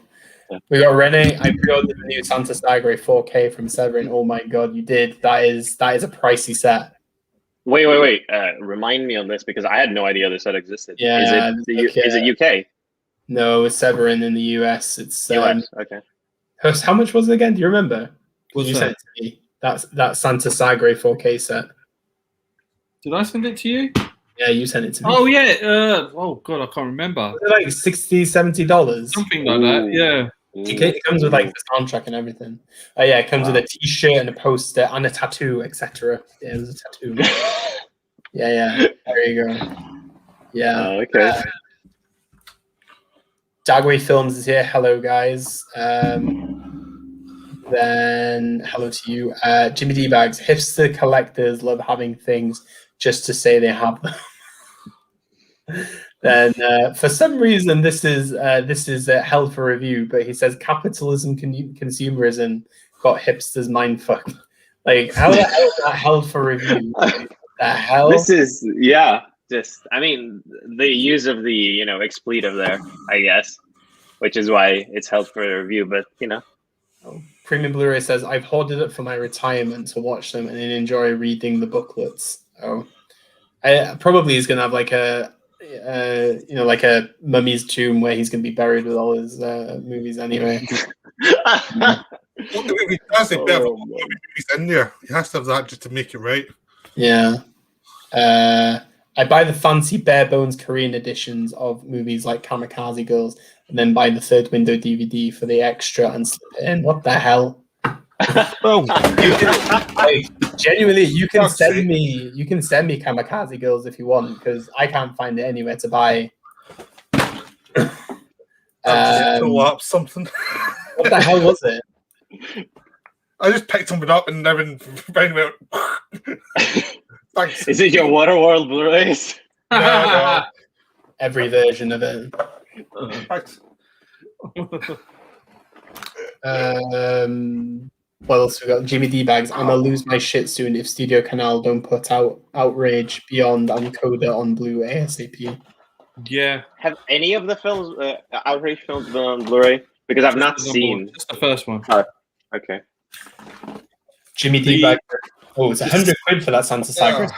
The second one is got a US Blu-ray release, and then if you want all three, there's a Japanese one with English subs, but each movie goes for like 70 quid. Yeah, and you've got the I bought the Hong Kong one, which was like £45 for the three movies. It wasn't that bad. But yeah. Okay. I mean, that's not bad, but considering the fact that the Hong Kong one is out of print probably, and then 60 quid for an Outrage movie. I mean, I like them, but not that much. No, that's the Japanese but Japanese Blu-rays are just so expensive.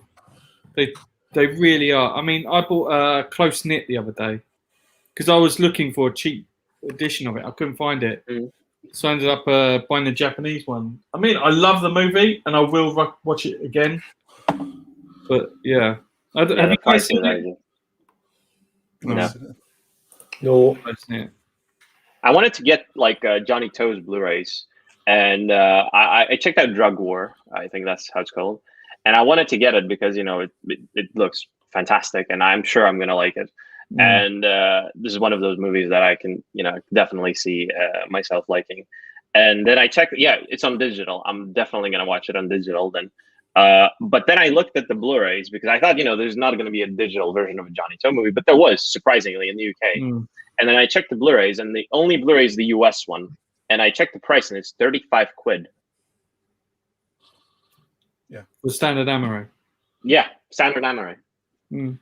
So yeah, a lot of time I buy stuff in streaming now because it's like, well, it's like £3 here, or I have to spend like 15-20 quid on a DVD and get an HD for a few pounds sometimes if you're lucky. And it's like, well, why bother buying a DVD if all you're getting to film anyway, you're getting in the worst condition? Yeah, so it becomes like think of what's the best use your money. Well. In the US, Still Life, Zhang K's movie, Still Life has got a Blu-ray release, £35. I mean, it makes no sense, and it's not, and it's a was it a Blu-ray R disc? Oh, really? Yeah, so like it's VDR, yeah. Yeah, so it's more prone to corrosion. Wearing. Yeah, and wearing. I mean, come on, man. That's me with the Cantemir Balagov's Closeness, which I really like. It came out in the US. It's Kino Lorber, and I checked the prices, and the prices is actually like not terrible. It's like I it's like 17, 20 quid or something like that. Mm. But then you have import tax and everything, and it just sucks. It's like I want to get a Russian movie on Blu-ray, which is just the most bizarre thing I've ever said. But then you have this these jacked prices by boutique labels. Yeah. I'm glad they released them at least, which is like, I think this is the only Blu-ray release of that film in the world. Like it's not available in Russia, its home country. So yeah, I have to say, I bought this title on DVD and I still have not watched it, and it's shameful. Okay. This one, What is it? Girls Guns and G-strings, 12 film set. Oh my god. It's going for like what, £5 or something. It's an American one. It's like I've got to just own this. I've never watched any of them. It was just like okay, I want to copy this one. Like, what period are they even from? I think they're the 80s. They're like the Andy Sedaris collection. It's just such a great cover. I feel like the funniest part of this is the fact that it says 12 film collection. I know. Like that's what really just.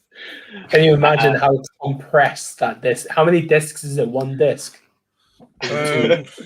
It's double side. Now you get a bunch of them. They're all within one box, but you get them in double sided discs. There's a bunch of them. Oh my god! There's It's so cheap looking. That's just not dodgy whatsoever. No, it's not. There's a Blu-ray called it's got kung fu movies, and it's called the Wu-Tang Iron Fist Collection. It's got 25 movies all on one disc. God. Yeah. Is it a Blu-ray? Yeah, At least a Blu-ray. Okay. Yeah, That's this is crazy. No Creek did this one. What a shocker. Of course, is Mill Creek. Yeah. God. No, that was worth pulling my half a collection down for, wasn't it? Thank you for sharing. Yeah. Oh my god! I expect a full detailed video review of that. Of all 12. yeah, go on, yeah. Oh god, I haven't watched one yet. That's I want that on my desk in the next 2 weeks. No, not gonna happen. But soon, please. That would be lovely. Oh god. my channel used to be respectable. Yeah. Ish. Since I came on to talk about cats, it just went downhill. Didn't it? Ah, it's when he started talking about Hulk. That was one of my first videos. That was it. Yeah, that's it. That was game over. Hey, Peter is well acclaimed anyway because he was invited by Daisuke for a combo 1-on-1. So he's the chosen one out of this quartet. Well, and Huss very soon. Yes. Yeah. I may have trashed that whole series of interviews though just by being on it. So if Huss doesn't get an interview now, you know why. It's all my fault. Imagine. No. I look forward to yours and Huss's whenever it happens. I had a person text me why I gave Southland Tales 5 out of 5 recently, and I'm just sitting there thinking, like, Jesus Christ, man. Yeah. And I had the same thing with Promising Young Woman, actually, where I gave it a low rating. Yeah, I gave it a low rating, and people are like, "Are you not feminist?" I'm like, "Dude, what the fuck are you talking about?" I like Black Christmas 2019, for God's sake. You can't. I remember after you watched Promising Young Woman, and then you messaged me about 10 messages, and I literally just woke up, and I was just reading this, and it's like, what the fuck is he talking about right now? And then I had to go to the top, and it's like, oh, right, okay, then. Yeah. That movie had I don't know. I had a very strong reaction to it for some reason. You became keyboard warrior Kraus on my DMs anyway. That day. Yeah. You know, it's the kind of film that I don't know. I feel like everybody processes trauma differently, and like some people can find some kind of solace in that film. But I definitely see the third act of that film as a very big misstep, like a colossal misstep for representation of sexual abuse. Yeah. Fair enough. Well, we'll say that for another stream. Yeah. Don't ruin it. Yeah. I had the same thing with Assassination Nation. I get some good reviews, and Yeah, me too. Me too. I don't. Yeah.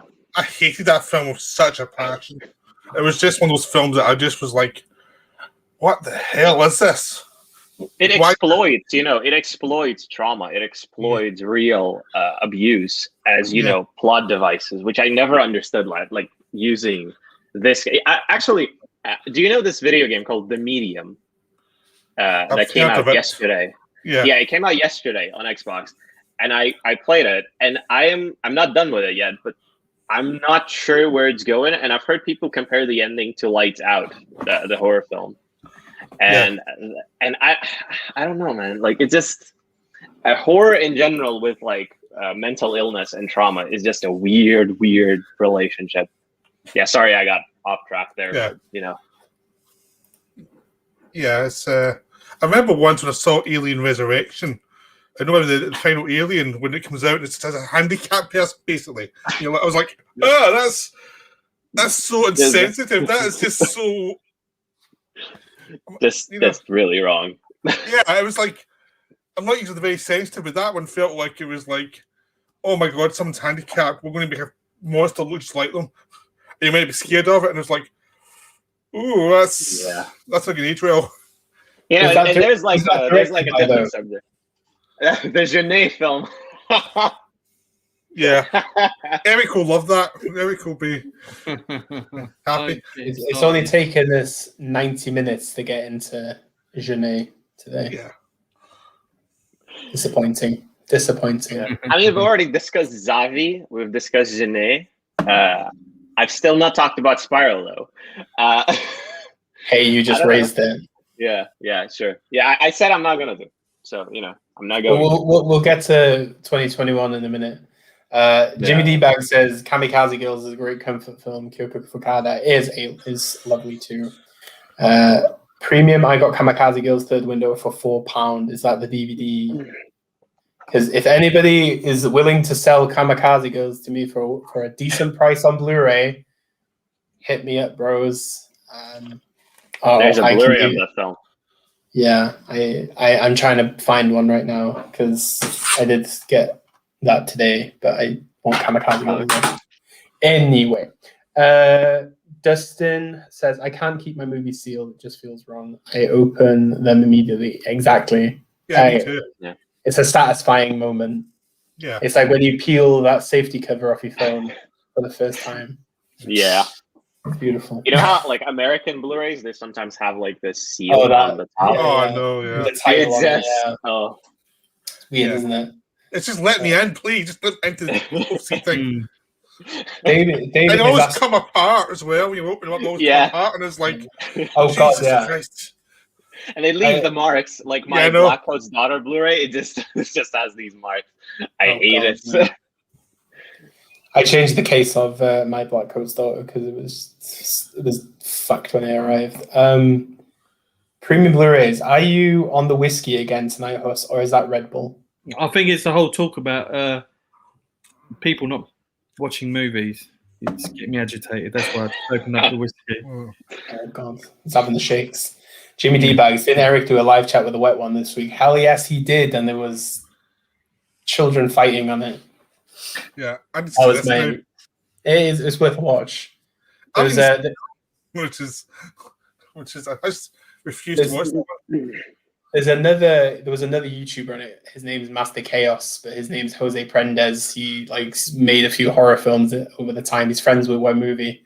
Yeah. And I went on his channel because I hadn't been on his channel in a while, and he reviews OnlyFans sites on his YouTube channel. What? Yeah. What?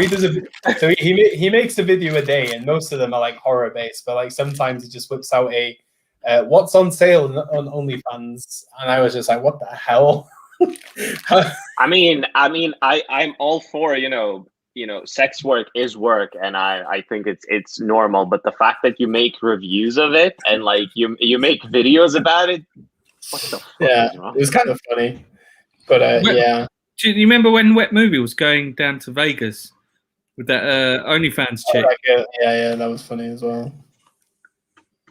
God. Why don't we make content like that? Yeah. Why do we have to talk about cinema on a movie channel? How dare we? How dare we do that? God. Premium Relic deals with mental illness, but I think it's respectful. It deals with neurological disease. It deals with dementia. Yeah. But I agree with this, even though I'm kind of, it's weird. Like, have you seen Relic? Yeah. It's the kind of film that I'm still torn on because I liked it, but having had my grandfather die from dementia last 2 years ago, like less than 2 years ago, it felt weird. Maybe I need to rewatch it like later, maybe in a couple of years. But I had a weird reaction to that film. I wasn't a personal fan of it, but a lot of people are in there in the year lists, including Mr. Carl Hobday, wherever he is. Oh, really? That's cool. Yeah. I don't know. I didn't. It didn't feel very empathetic until like the final moment. It felt very kind of horrorish. But yeah, I liked it. Yeah. Okay. Right. So, shall we talk about 2021 and what we want to see? Yeah. Oh, yeah. How about that? Just to edge this off. Yeah, I mean, Huss is like, he's, he needs a break at this point. Let's talk. How about we kick this off, right? Shin positive. Ultraman. Do you know what? Yes. Oh my God. Yes. Oh my God. Like when I saw that trailer yesterday, you have no idea what my reaction was. Like the first time I saw Shin Godzilla at the cinema was ecstatic. Like that and Godzilla 2014, I don't know. And the fact that Ultraman is getting this kind of treatment just, warms my heart. It just crazy trailer. I think Ultraman's got a lot of love recently. I mean, I know in the US they're releasing the steelbooks of the TV show, and I think they're sort of like, it's gained enough popularity in the last few years to warrant a movie that will garner an audience, especially with all the kaiju films that are getting released on Blu-ray and at the cinemas. It's just crazy. It's about time. Isn't there like a Gundam movie coming out too? Like there's supposed to be like a Gundam movie where they built like a huge, almost like a life-size Gundam for it. Is that? I saw like I saw that was like fairly recently, there was a video where they had like a giant Gundam built in Japan.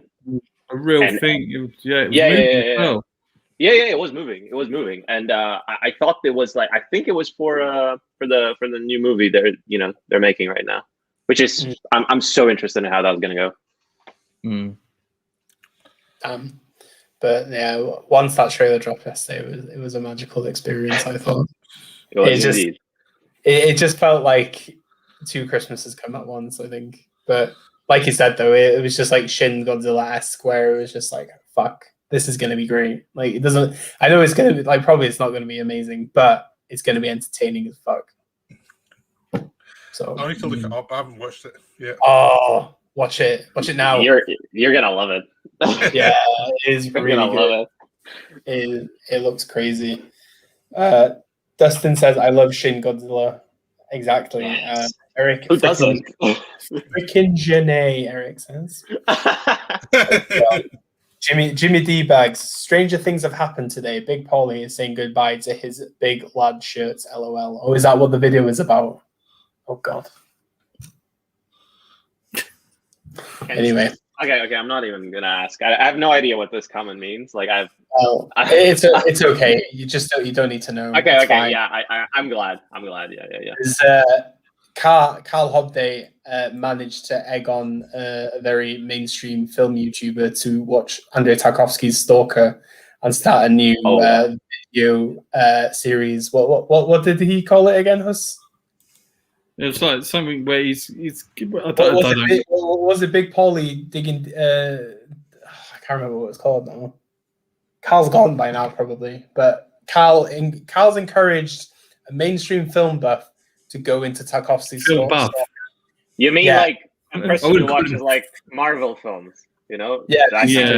So So he's recommended a new video series, and he's bought Tarkovsky's Stalker, and it's going to happen. So fair play to Carl. Yeah. You know, there's a reason why they've got 2K subscribers in less than 2 months. Yeah, admirable. Yeah, you got to give it to him. At least, I mean, Cole egged him on that he went and actually done it. Yeah. Oh yeah. Yeah. You got that guy, the George Dawes guy, that is one of his friends. What's his name? The one with the shaved head, who goes to Asdar. He calls it Asdar. Oh, Jamie Powell. Yeah. George Dawes. I call him George Dawes. Nobody's gonna know who George Dawes is. I know, but yeah, he won't watch him. I mean, they started criticizing the artwork on Do the Right Thing Steelbook, and they both had not seen the film. Jesus Christ! Love Do the Right Thing. You know, how can you criticize the artwork of a film that you've not seen the film itself? But never mind. Anyway, right. Let's go away from this conversation now. Godzilla versus Kong. What's Godzilla versus Kong? Let's keep on the kaiju train. Who's gonna win? Yeah. I'm Team Kong. Do you know what? I want to see Godzilla win, but I think Kong is going to win because I don't think they've got the license to Godzilla for long from Toho Studios. So, you know, let's kill him off quickly because it's costing us money. You know, there's a anime coming out on Netflix about Kong soon. So, you know, they definitely have the license for Kong. And, you know, I feel like their license for Godzilla does not permit them to make an anime, like a Godzilla anime in the same universe. No. Yeah. The thing is, my cousin is very much in Team Godzilla, so I'm just going Team Kong all the way just to annoy the hell out of him. I did see a meme the other day of the poster, and the poster, you know, when you see Godzilla in the water and Kong's in the city, and it just says, living nuclear reactor versus big monkey. Yeah. And I thought to myself, that's fair, I guess. But I think because people have delved too deep into this trailer because they've seen Mecha Godzilla for 0.03 seconds. Yeah, there's 2 points in the trailer when Mecha Godzilla shows up. So it's like it seems to be like this. What's the name of Doomsday? Not Doom. Is it Doomsday? Yeah, when Doomsday turns up in BVS. So yeah. I'm sure it's in Warner Brothers fashion. I'm sure they're going to follow the conformities of. Yeah, but in their defense, though, I adore Mechagodzilla, so I'm happy to see them fight Godzilla at the end. I can't wait to see that. What's that idea of knowing that coming to you've got Kong versus Godzilla, then you've got both of them versus Mechagodzilla. It's like fine. I don't care what the film's like. You get those two fights and do it well. Fine. That's what I'm thinking. I'm thinking they're gonna collab against Mechagodzilla, and then friendship's gonna win. You know, because you know it's like what's it called, Freddy versus Jason. It's like, you know, one wins, but at the end, you know, at the end of the day, they're both kind of, you know, it's a tie. So it's probably going to be the same thing. Yeah, this is going to be dumb as fuck, but I'm all game for that. You know, and it's by Adam Wingard, so like you know it's going to have some like wild shit in it probably. Yeah, it's just shit. I'd love to see it in IMAX, but I know it's not going to happen. So. Yeah. But I'd love to see it on a massive screen. But it's I look forward to watching it regardless when it comes out. That's me with Mortal Kombat, where I really want to see it in IMAX, but I am 90% sure I'm not gonna be able to. My friend texted me yesterday. He saw Monster Hunter in IMAX, and I'm just sitting here thinking like, where was that? Yes. My friend saw Monster Hunter in IMAX yesterday. In the States? No, he's not in the States. He's in Russia, and he told me like, yo. Yeah, and the cinemas are open there. Like they don't give a shit. They have 50% capacity now. So. Oh really? Fucking hell. Yeah, 50% capacity. That's crazy. And I have another friend in Germany who told me that they are the tier system in Germany. They basically will open cinemas in tier 4, which is like the last tier, which is like it's the opposite of the tiers in the UK. Tier 4 will be like when they have like under 1,000 or 100,000 cases. I think 100,000 cases. So tier 4 is their tier 1. Is what you're Yes, yes. Tier 4 is their tier 1. Yeah. Okay, interesting. But yeah, I don't think we're going to be seeing many of these in the cinema anyway. Yeah. But at the same time, they're still trying to strike deals for home premieres and all that kind of crap. But yeah, to be honest, we know that most people are going to pirate the crap out of it. Like most people pirated Wonder Woman 1984. It was a given. Yeah. But that's the studio's own fault for not making them accessible in countries straight away, because they're the ones that are losing out money, I guess. But that movie did pretty well in the countries where it was accessible, though. Like in Canada and the US. I think in Canada it made like 7 million in opening weekend. It made from VOD sales, which is good. But in the UK, it made £1 million on the first weekend it was here, which, considering that only 25% of cinemas were open, that's quite good. Yeah, that's decent. Yeah. So, and the backlash that film was getting was insane. Well, yeah, that was nuts. Yeah, I don't think many people anticipated it like that either, did they? But people like to complain. It was a flawed film, but I mean, I thought it was good natured. But it was like some people just really went mental on it. It was like, what's your problem? You've been in too long. Yeah.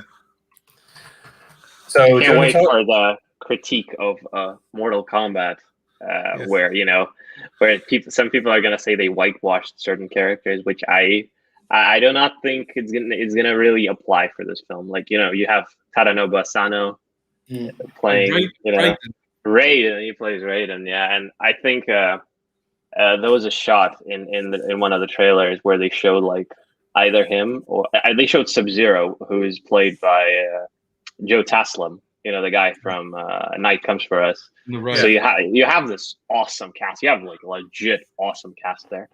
So I'm curious. I think Super Bowl trailer, yeah. They said February. Like New Line Cinema said February. So who knows? Sono is definitely a step up from Christopher Lambert. I really like the Paul W.S. Anderson movie. I mean, it's trash, but it's so much fun. I love it. So if Annihilation, captures... No. just yeah. If as long as this is better than Annihilation, I'm fine. I'm fine. I was made to watch Annihilation last year for a video from a friend and my cousin, and I was ready to kill him for making me do that. It was so bad. And the way it opens, like they kill off, certain quite big characters in the opening of the film, and then they start off with this bizarre plot with Shao Kahn, and rolling through the earth in that ball. It was just like, what the hell? Yeah, that's Mortal Kombat for you. And there's a rumor that Scott Adkins has a cameo in the Mortal Kombat movie, so I'm curious if he really has a cameo in that movie. That means it's going to be like beyond Skylines levels of fucking weird. Yeah. Only time will tell. How? Yes. Yeah. I'm looking forward to seeing Monster Hunters though at the same time. That's PVOD in America in March, right? Still no UK release date for it. Is it PVOD or just VOD? I thought it was just VOD. I thought it was gonna be like a regular release. Oh, maybe. It's gonna be regular because it comes out at the same time as the Blu-ray. Because I'm expecting, to not pay $20 for it. $20. God. Yeah. Jimmy D-Bags, they need to do a Tony Ya in their two Mortal Kombat. God. Yeah, that's Yeah, he's a Monster Hunter, so he chose his video game movie priorities there. God. There's to be honest here, I'm kind of struggling to feel anticipated about anything because I just have no clue what the fuck I'm gonna see. Yeah. And that's me with everything like con related. Like that's me with Versificool, that's me with Claire Denis, that's me with Wong Kar-wai. There's no way we're gonna see those films this I don't year. even think Unless, oh yeah, Wong Kar-wai's not finished anyway. Yeah, like Mia Hansen Love. Okay, sure. Like her film was supposed to premiere this year. Yeah, it's done. So you know that's. I mean, there was talk of Park Chan-wook's new film coming out at Cannes. Yeah. And right now with Cannes in July, we have no idea what's going to happen. That's decision to leave. So, don't know. His turnaround's quite good though. So I don't know. Just have to wait and see, I guess. But that's the thing. I just have no clue if like I don't even know how far Wong Kar-wai is into his. The thing is, in China, it's like the rules are a lot more, it's a lot more free there at the minute. So I'm sure he's going at his own leisurely pace as he usually fucking does his work. I think it's going to be next year. Yeah, the film I'm looking forward to most is the Malik one, the one with Jesus, the Way of the Wild. And Malik, even without the lockdown, he takes years, so you're never quite sure when the hell he's going to come out. He made that. He made that like last, maybe even 2019. Maybe I don't think he's made the film. It's just Malik being Malik. No, he finished it. I think he was finished it when the Hidden Life was released. He shot it, and he was just like, "But it's Malik." So it doesn't mean Malik with the lockdown. It's just Malik. Yeah. Like we've heard it should be this year. Should be. Maybe that's the same with Verhoeven. Like you have Benedetta, which was finished like in 2019, early 2018. 2018, early 2019 when they finished like filming. 16th century lesbian nun movie. Let's get this right. Yeah, I mean, and the fact that I feel like the only film that I have like a slight suspicion might be at Cannes this year is Claire Denis. Like her Radio Scuffy. She's only just finished it. Yeah, but the fact that it's a low key movie. It's written by the same writer who did Let the Sunshine In. It's like she's very slow at editing though. That's the only problem. Yeah, but we still have time until July. Which I mentioned in my new video. So you want to get into Claire Denis, dropping this very Monday, the 1st of February. Good. Plug. You want people to get into Claire Denis because she is fantastic. I mean, yeah.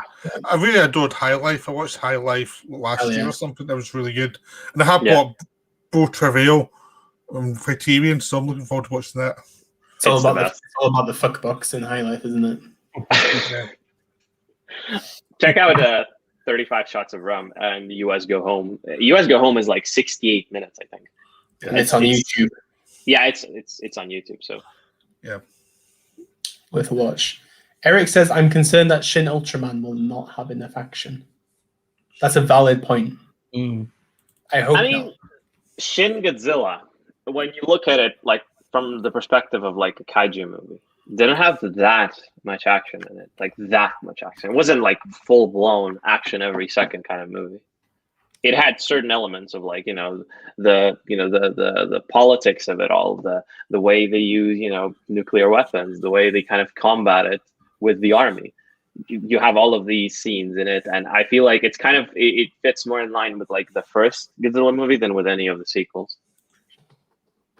But that's. I'm not sure if you agree with that.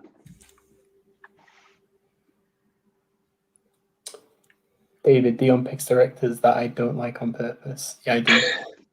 I basically, I will be bluntly honest with you. The reason I made that Hong Sang-soo video originally was because David was pushing me too much with not liking him.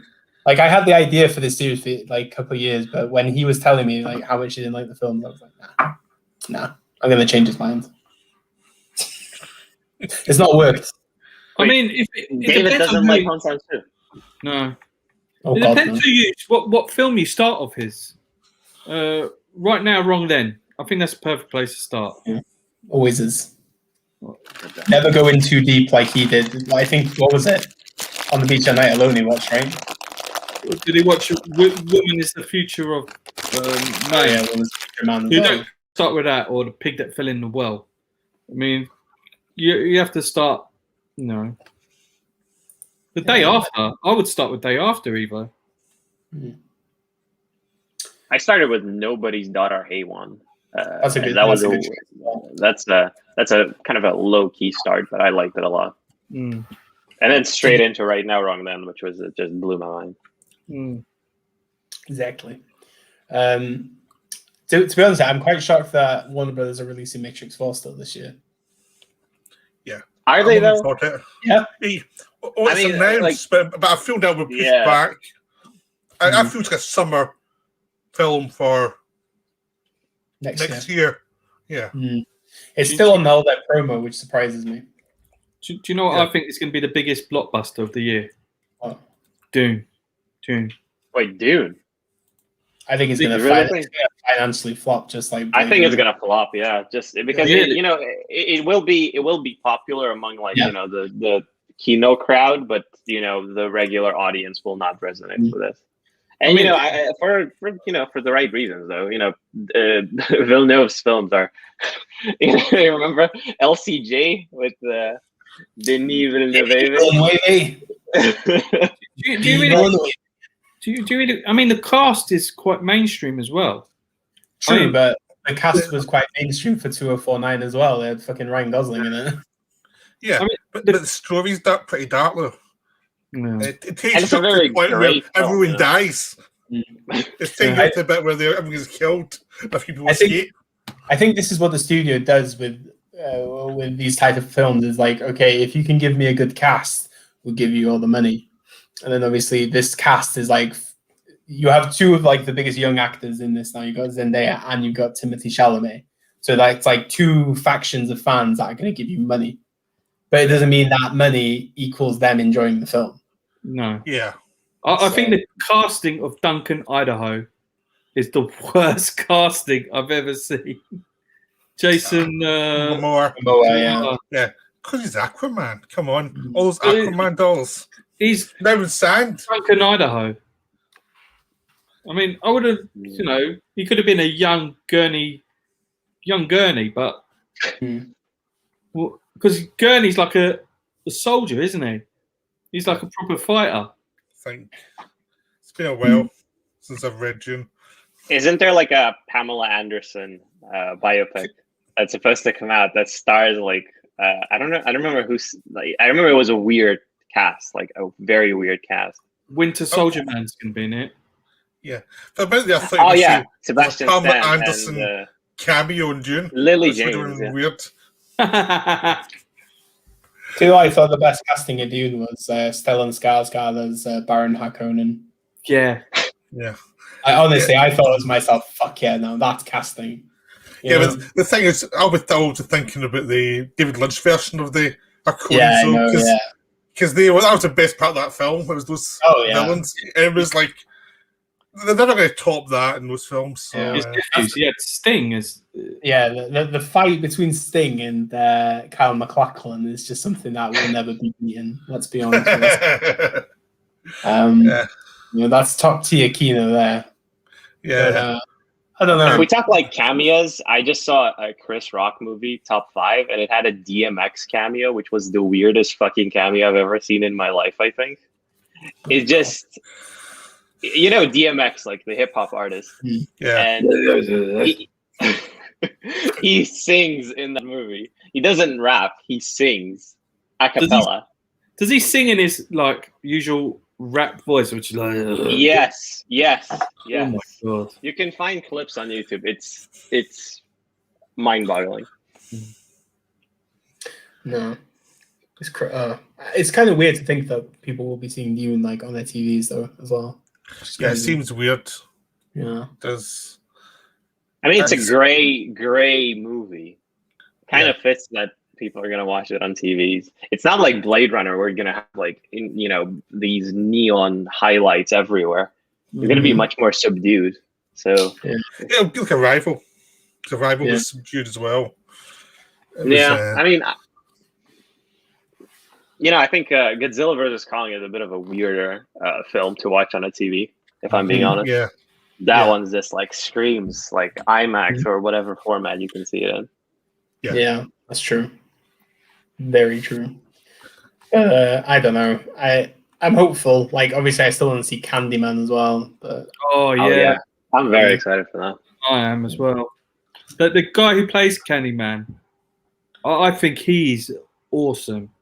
I mean, Tony Todd. Or the new one. In Watchmen. Oh, the new guy. The second. He's fantastic. Yeah, he's the Matrix as well. Yeah, he's the Matrix after that.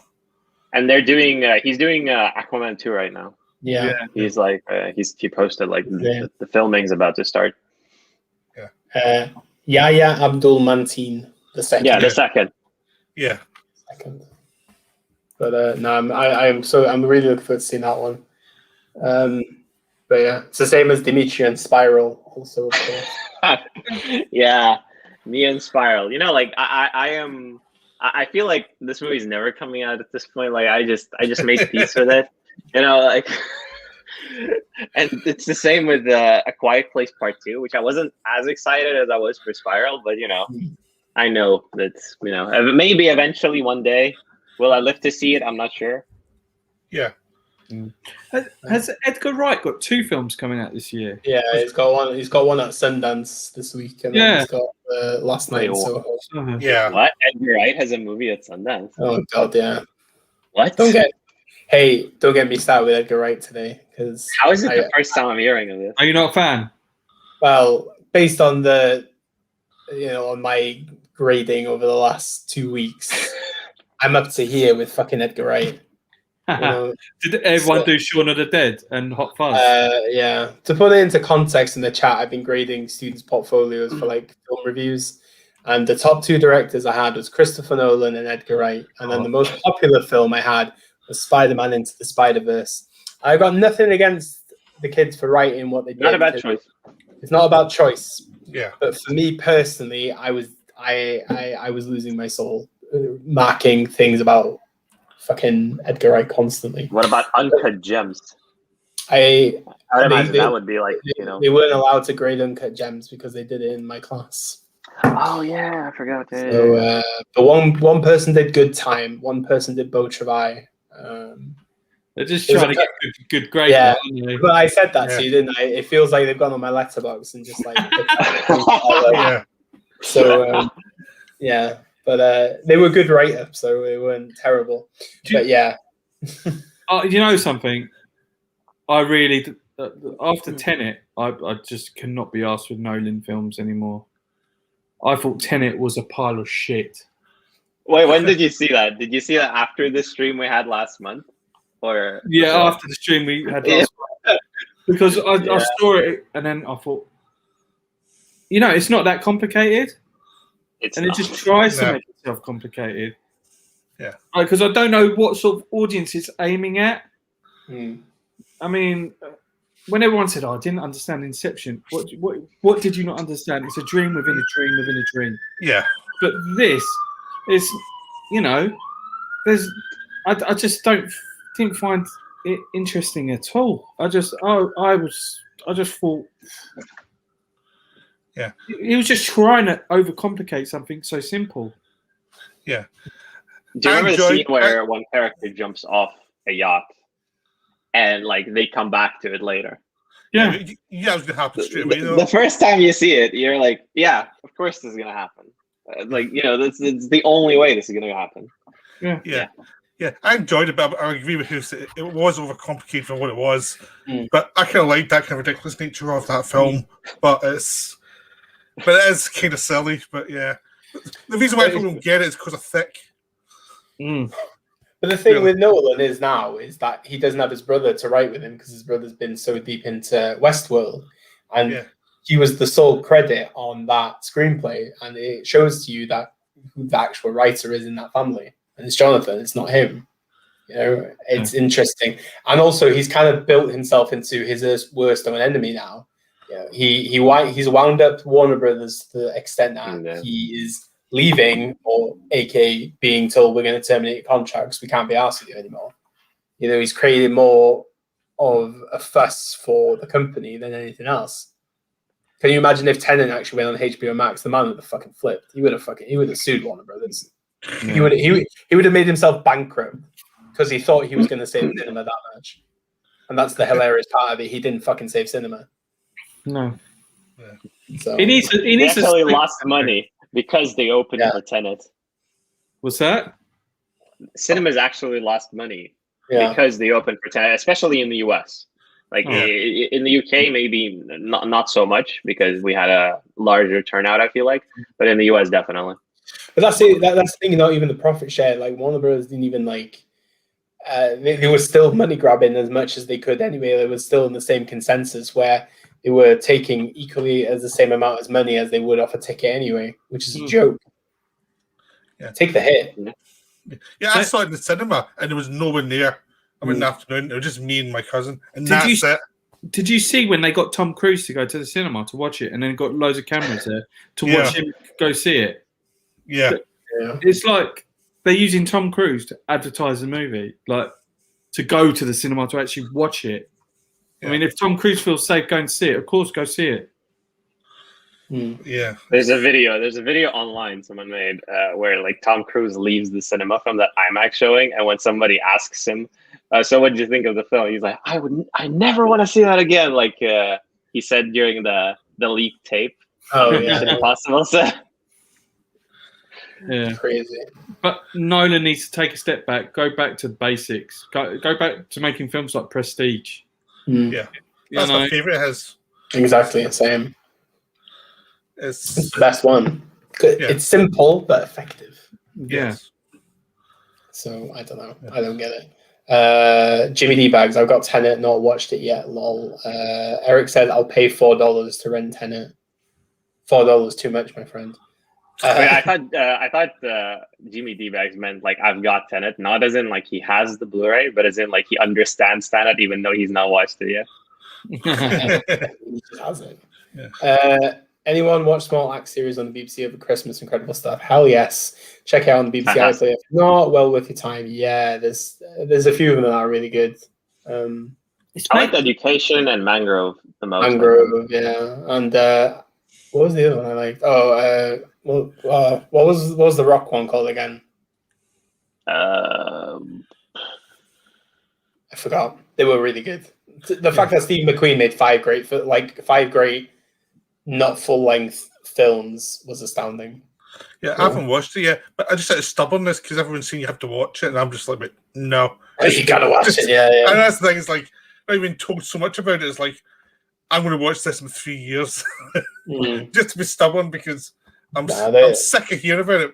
I know it's been really good, but it's just like it's been so hyped to me in a way that's annoying. We got to see two of them at the London Film Festival before it was released before Christmas, and I was like, fucking hell, wow. But the other three that came out after, they were just like, they are impressive. Yeah, they're really good. I really like the last one though. I really like the last one about a kid. In the education, it was really good. Yeah. But it kind of made me forgive Steve McQueen for Widows, to be honest. Don't you like Widows? No, I thought it was okay. I mean, it is good. I would say it's good. Like I quite like that. But I can definitely see why. It's not McQueen from 12 Years a Slave or McQueen from Shame. The thing for me is I saw the first time I ever watched the McQueen film was when Shame actually came out, and I was like, holy fuck, this film is amazing. Yeah. And then I was so excited then to see Shame, and I was like, again, wow, he's taking it again. The thing with 12 Years a Slave is like I respect the film for what it is, and I think it's a good piece of cinema. But for me, I just don't really get the hype that was built because of the award season with it. I've not really actually revisited it. Oh yeah, me neither. I've not seen the thing. But that's the thing, Chiwetel Ejiofor, Lupita Nyong'o, Fassbender, they're stellar in that film. But it's just something I've not watched in a while. And then with those, I was not a fan. I thought it was good, but it wasn't like amazing. But they're worth a watch though. Yeah, when you get the time. Yeah, it's just stubbornness. It's just there's always one title every year that I'm stubborn about not watching. I think that's just fall into it. Because you're told it's good for you to watch this, and it's like that was me with Knives Out. Yeah. Fucking hell, like Dimitri knows exactly where I'm going to go with this. Yeah, yeah. It was this fucking gif of Chris Evans saying "Wow," and that's all I saw from this film all the time. Oh, you got to see Knives Out, and I was like, it's mediocre as hell. It's nothing. Everyone hyped it up a lot, far too much. Yeah. I guess because I think everyone felt sorry for was it Rian Johnson? Rian Johnson, because of he got so much stick for Star Wars. Yeah, you know, everyone that was a fan of that Star Wars film went and hyped it up. Yeah. I thought it was a fun movie. Yeah, it's a fun movie. I rewatched it. I rewatched it quite recently, actually. I think mid 2020, and it was, still holds up. It's not as good as some people made it out to be, but I really love the ending. I feel like it's a fantastic ending. Like the ending elevates the entire movie for me. I think the funny thing is, obviously, they're making a sequel because it was just that popular. I think that's. Lionsgate really found a gold mine for themselves. They don't have that many franchises anymore. Like Twilight's over, Hunger Games is over. Right now, they basically all they have is John Wick and Saw, and Saw is on the decline. Like nobody even watches Saw anymore. So the only thing they have is John Wick. So they need a new franchise at this point. I think they're going to over milk John Wick. I think John Wick depends on kind of views how he ages, basically. Because it's going to be a certain point where we just say, I can't do this anymore. It's limited. Yeah. Once it's the 60s, it will be like, no. Because those are brutal films. Yeah. I mean, I feel like the John Wick films is the only consistently great modern franchise, I would say. Like very consistently. Yeah. Like they keep the mark. Even if they changed the directors, I think from this first to the second one, even then, still, all Well, that was the same director. One of them was the same director. It was two directors that done the first. Yeah. It was David Leitch and Chad Stahelski. And then from the second one, it was just Chad Stahelski, I think. Yeah. I think as long as he stays with it, it'll keep going. But I get a feeling once he decides it's enough, that'll be the series over. I just don't think they're going to go on without him. I think John Wick is what Western action movies needed. Yeah. I mean, I think action movies in the West really go on a decline. They use too much CGI, and it was all superhero movies. And then we finally got something with true martial arts and, proper John Woo-esque movies. It was the first John Woo type film in the West, I think. And, And the fight at the end of John Wick 3, I mean... Yeah, that's great. I mean, yeah. It's just so good. Fantastic. Yeah. It's like, how do you truly top yourself after that? It's really hard to move on from that. But the good thing was to set up an interesting situation to the fourth one and then the third one. So that's just, it's still some story that you can do. The way they left it, on a cliffhanger, I don't know. I remember watching it at the cinema when he says, I'm thinking I'm back. I think that's the last line he says in the movie. Yeah. And at that point, just such a cliffhanger. There's no conclusion to that movie. I don't mind that, but still, it's the agonizing wait for part 4 is just. Yeah. Yeah, but there was talking about something you get something like the Jason Bourne movie years later, and it's action franchise can really fall off a cliff really quickly. Yeah, the Jason Bourne films, they had Legacy and then they had the reboot, which is just Jason Bourne, right? Yeah, I know. That was just so boring. Definitely was. Yeah, I was ready to fall asleep. Eric has a question. What if Nolan loses his mind if James Cameron and makes nothing but Tenet sequels for the next 30 years? That just wouldn't shock me. The ending to Tenet is so open-ended. Yeah. Honestly, I would be very much up for that. I think that's unhinged enough to be interesting. That's yeah. Hilarious. Premium Blu-rays. I've got Tenet. That's Tenet's lager. Oh, God. proper Scottish beer, that. What was the other one? Was it McEwen's Lager? Yeah, they're both terrible. They're both awful. I wouldn't recommend them. I wouldn't drink them. No, never. Jimmy D Bags. I love Mangrove. Yes, really great. Premium Blu-rays. Never seen Hunger. Add it to your list, my friend. It's worth a watch. Malfan 25 is here. Welcome, my friend. How are you today? The ending of John Wick 3 was stupid. Good movie overall, though. Yeah, I would agree. I think the fight scene in the library was my favorite, though. What about the fight scene at the end with Mark Dacascos? And the sky. That's like through the glass. Oh my god, that's so satisfying. Every time I watch it, it's That's brutal. It's so good.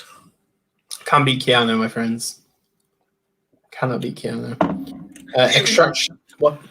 Why is all the best action heroes now in their 50s? Because they were the best. Because they were the best action heroes in their 20s. They do the stunt. The guys in the 50s do their own stunts. I know. And everyone is younger, just does CGI.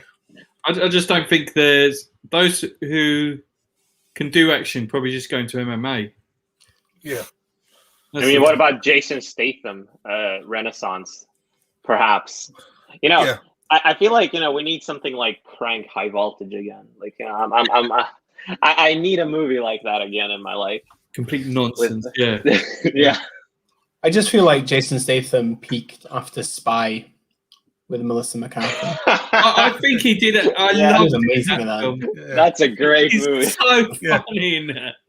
Exactly. Yeah. He just did not take himself seriously, which is the best that you see him. I mean, when he was in Expendables, and then he goes, you should have waited for me. I was worth it. When he says that to the girl from Buffy, I mean, he's a good martial artist. But yeah, I mean, Spy, just have that little bit of comedy in there was just brilliant. Yeah. The thing is, he's cheesy though in a good way because he knows he's cheesy, which is fun. That's why you can watch his stuff and he knows exactly who he is. Yeah. That's why I wanted the Meg to lean more into like the ridiculousness of the premise, because I feel like the Meg played like it takes itself very seriously for a film about a giant megalodon. Yeah. I had a lot of fun with that one, but it could have done a bit more, but I still really enjoyed it. But it was a real bit of cheese. But Ben Wheatley's doing the sequel, isn't he? Which is they're doing a sequel, which is this. Could be interesting if he's doing it. It could be weird. So I mean, it could end up being like World War Z, where the sequel never comes out. Yeah, probably. Yeah, that's true. What else we got? The ending of John Wick 3. We got that. Yeah, Halle Berry rocks in John Wick 3. She's not in it enough though. That's the problem. Yeah, that's the problem. Premium says Extraction was fun action. I disagree. I didn't like that movie. No. Garbage. Boring. It was really boring. It was dull. It's like the Russos typical. It's like a Marvel movie tries to be an action movie. That's what makes me laugh with Chris Hemsworth. Is like he's like dubbed as this action star, but he's on so many freaking contracts with so many studios. Like he doesn't do anything himself. He just. What do you mean? He doesn't do it. You mean he doesn't He doesn't do fight scenes or anything like because of these multiple contracts that he's on. Oh yeah, He's on a big deal with Netflix right now. He's doing the Hulk Hogan biopic, and then obviously he's doing God and Thunder in Australia right now as well. He's meant to be making Extraction 2 at some point. With that ending, of course. In the that ending. Yeah, I almost woke up. Really. I think the better one is The Old Guard. I like that one. That one was fun. I haven't watched that one yet. I watched the good. Ryan Reynolds one, the Michael Bay thing. Oh no! Underground 6 was it? 6 Underground. Yeah, that was so dumb. Yeah. I kind of enjoyed how stupid it was because it felt like the writers knew how stupid it was, but Michael Bay didn't. Like it felt like some people knew and some people didn't. Really? Do you remember the opening chase scene where they're in? Are they in Rome? Yeah, I don't remember where they are. But yeah, they're basically running over pedestrians. I know. This is unhinged. I love this, but then it kind of, I don't know, like towards the end, I just completely checked out. Yeah, it's typical Michael Bay film. There's little bits that are okay, but there's other bits I'm just like, God, it's so self-indulgent. I'm kind of falling asleep here. Was it the most expensive film made for Netflix? Yeah, at the time. It holds that title, I think. Was it? Really? Yeah, I think wasn't The Irishman the most expensive one? Yeah. I don't know. It's worth checking. I can't remember. Jimmy D Bags is asking, anyone else heard of a movie with Ruby Rose and Jean Reno, The Doorman? It was Ryuhei Kitamura one. Yeah. Crazy. It might actually be worth watch solely for the direction. Oh my god, I didn't even know that. Kitamura is. I really like Kitamura. I think his movies are just crazy. They're mad. Midnight Meat Train. Yeah, with Vinnie Jones. Vinnie Jones and Bradley Cooper. Yeah. Carlsberg is saying, anyone know what Gareth Evans is doing after Gangs of London? He's actually working on something now. I don't know what it is. He put some stuff on the Instagram yesterday. He's prepping something, but I don't know what it is. Do you ever bump into him? Do you ever bump into him in like Springfield or something? Because he doesn't live in Wales. Does he not live in Wales? Does he live in like? I think he lives in London. Oh, he lives in London. Yeah. Just like most people, that want to make something of their lives, they have to move to fucking London. Anyway, we've got Eric. I'm looking forward to Raging Fire, the new Benny Chan. Yes, that was a great trailer. Did you see? I messaged you about that, Dion. Yeah, I mean, it's Benny Chan's last film. It's on the watch list. He passed away, and it looks crazy. It looks absolutely crazy. One of my favorite. One film I'm really excited about. A new movie with Donnie Yen. Like, I had no idea this was happening. I think I recently saw Ip Man 4, and it's Ip Man. It is what it is. Yeah. I like Scott Atkins in that, the fight between them. He's an army chief or whoever he is. The astonishingly racist army guy. just awful. Just awful. Why is nobody talking about the Donnie Yen Fat Samurai film? Well, because it came out last year. It doesn't matter because nobody talks about it still. I'm disappointed in all of you. Eric did. Yeah, because Eric is a genius. Yeah. He's ahead of the curve all the time. Yeah. Speaking of Asian films, then, what Asian films are on the radar for 2021? Potential, anyway. Memoria. You got Park Chan-wook's new film. We'll probably get to see. I don't know. Is it classed as Anne Hui's new film? I don't know. Would that I would consider it now, to be honest. I don't know. I hope so. The new Koreeda. There's a new Koreeda. It's a Korean film he's making. Yeah. Which is weird. I mean, I still can't. Night in Paradise, I'm still hoping to see this year. The Park Hoon-jung one. Yeah. I really want to see that one. I don't know why. I just feel very compelled to see it. Zhang Yimou got a new film as well. Yeah. The one that's Dion seen, and he's keeping his mouth shut for now. Because I'm still... Is that 1 second that you saw? Yeah. 1 second. Oh, okay. I can, but I can't talk about it because it's... But it's got Under the Light. I think Under the Light. Yeah. That's two. Yeah. He has 2 films that are due for release, but only one of them has been at a festival I know of so far. Unless it turns up in Cannes this year, which Emu turns up in Cannes most years when he's making films. So, because Assassin was there. Shadow was there. And those are, Wait, was Shadow in Cannes or in Venice? I thought it was in Venice. I thought it was Cannes. Oh, no, it was in Venice. Yeah, I watched that in Venice, didn't I? Yeah. God. And you've also got the new Wang Xin-yao movie, the guy who directed The Great Buddha Plus. He's got a new movie coming out this year.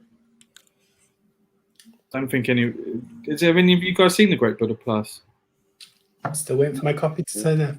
Well, it is. I think it's one of the best Taiwanese films of the last decade. Yeah. I would still say even though the Sono is not an Asian film. It's up there. Yeah, of course. 1,000%. But, Yeah. I feel like the fact that Sono just like the fact that Sono's name is attached to it, kind of it entails it to this list. I still remember we talked about it on the stream the first time we found out about it. We were like, "What? Nick Cage, Sion Sono, English movie? What the fuck?" It's gonna be crazy. But maybe we should do a collab review of something. Yeah, like maybe do our reviews and then do a discussion on it. With spoilers in. A spoiler discussion. Everybody dies in the end. Nick Cage blows up because of his suit. Yeah. God.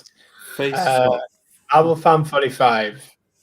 Hot take: Star Wars prequels are better than the original trilogy. I think you can talk to Peter about that. This is his forte. Well, I mean, we have a video. I made a video last week. No, they're not. But I would argue they're better than the Disney sequel trilogy because they're more interesting. Yeah, they're more interesting. They're very flawed, but they're more interesting than the sequel trilogy, which is which I was pretty brutal about in my video. So I find the prequels entertaining. Yeah, they are a blast to watch. Yeah. They're like, despite all of their issues, I feel like at least the first and the third one, you can watch them and have fun with them without blowing your brains out like you can with Attack of the Clones sometimes. But I feel like the sequel trilogy, as much as flack as it gets, they fucked up the ending. I feel like they did. They really like Rise of Skywalker really messed up the flow of the entire trilogy. I was sitting there and there was a girl next to me with her family, and when Rey and Kylo kiss at the end, she just fucking shrieked. She just shrieked for the I mean, that kind of explains the whole the existence of Rise of Skywalker, but at the same time, come on, it's not even a trilogy at this point. It's like 3 separate films connected by the same characters, but there's no overarching narrative whatsoever. Yeah, I think it's just that last line of it all, isn't it? No, what is your name? Rey Skywalker. It's just awful. It's so bad. Just say Palpatine just to troll the shit out of people. Like, come on. Yeah. In the wheel. Yeah. Yeah. Anyway, it's pressing that one now. I think Premium Blu-rays is trolling us today. He says Rhythm Section, also a great action movie. He's smoking crap. That movie was garbage. Not even Jude Law could save that film. Wait, Jude Law was in that? Yeah, with Blake Lively. I need to see that, Sam. The good John Law film is The Nest, though. That's a great Jude Law film. I need to watch Ava as well to complete the set. He really is trolling today. Yeah. To be honest, he trolls me most days more than Peter does now. Me and Peter are friends. I think me and Peter have sorted our differences after our cats chat, to be honest. Oh, wow. Common ground.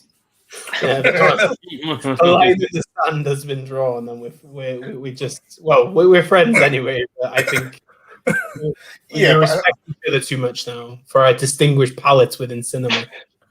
Yeah, but I sent a photo last week of a future video. I think you were horrified by. Oh yeah.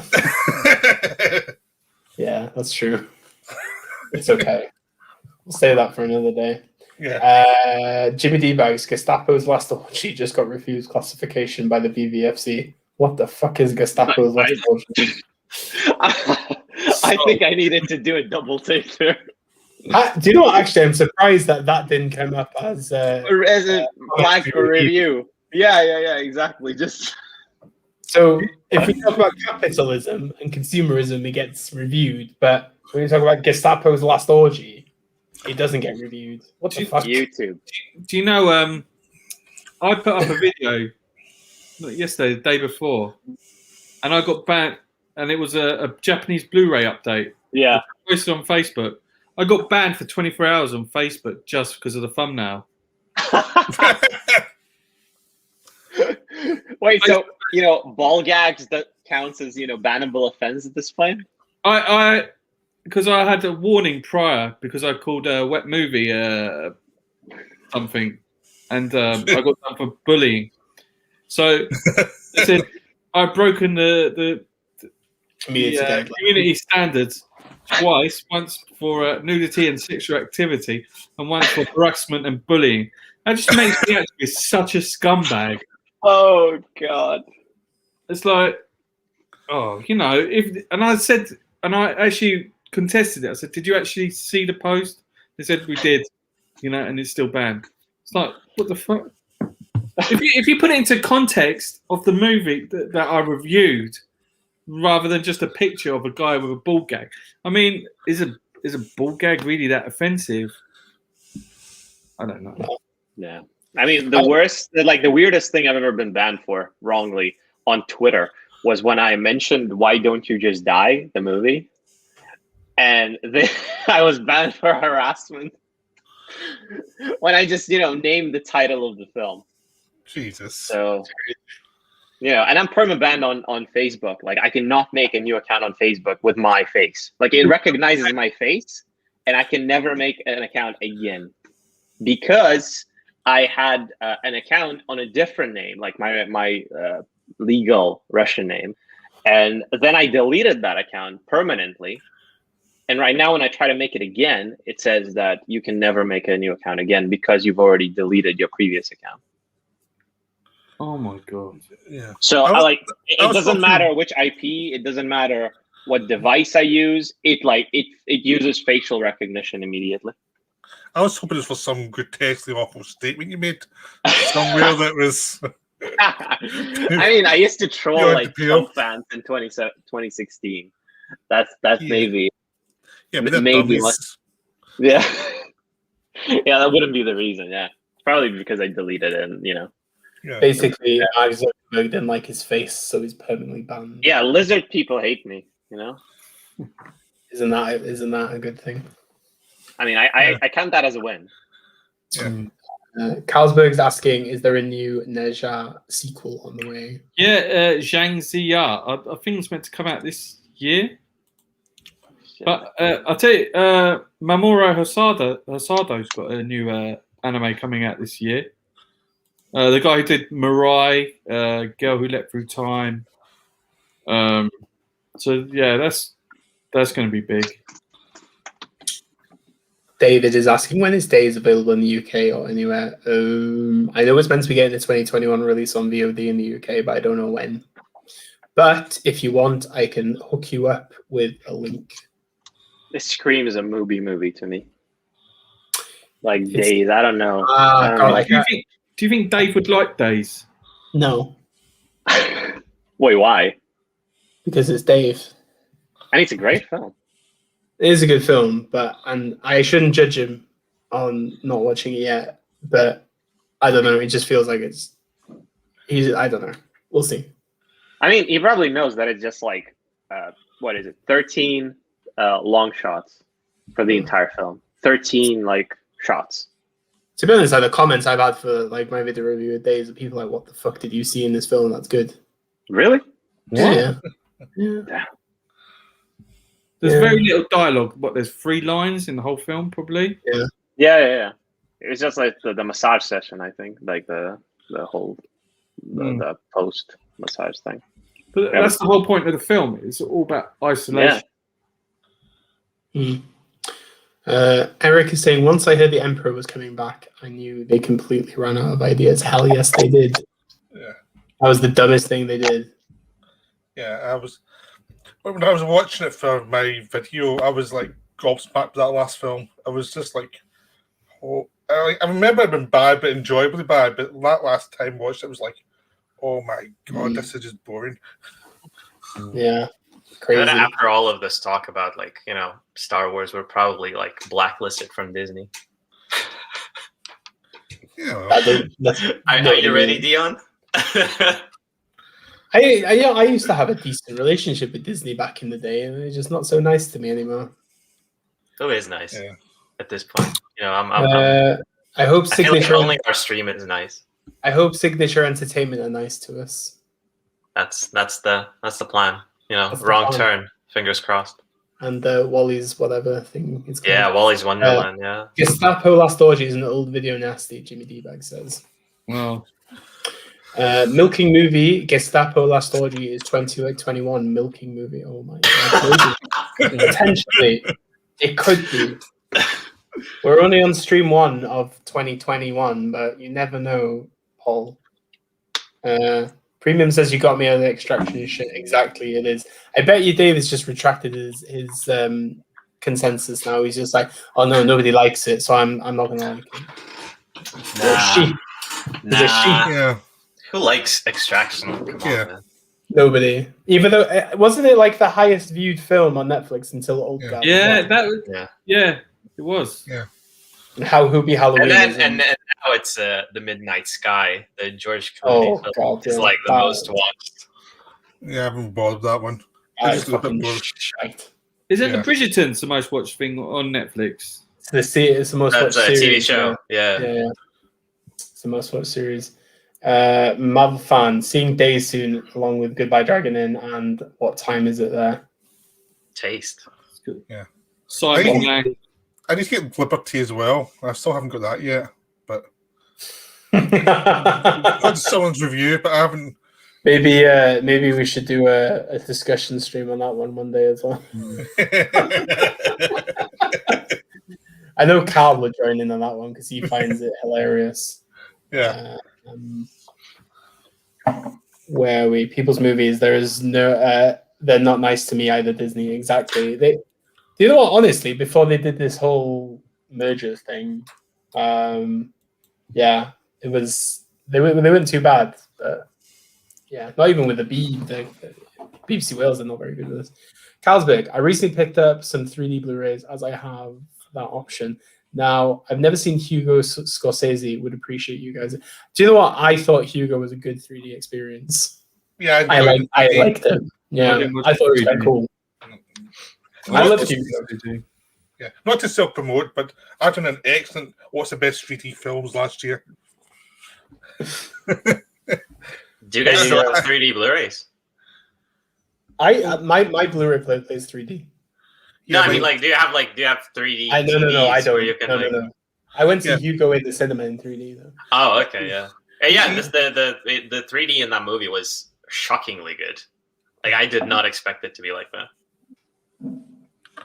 Yeah, I've got an old TV, still 3D that I don't use all the time, but I've got it, the option of using it, so I can still see 3D films I want.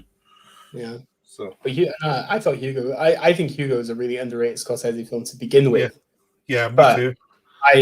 I think it was really good, really worth a watch in 3D.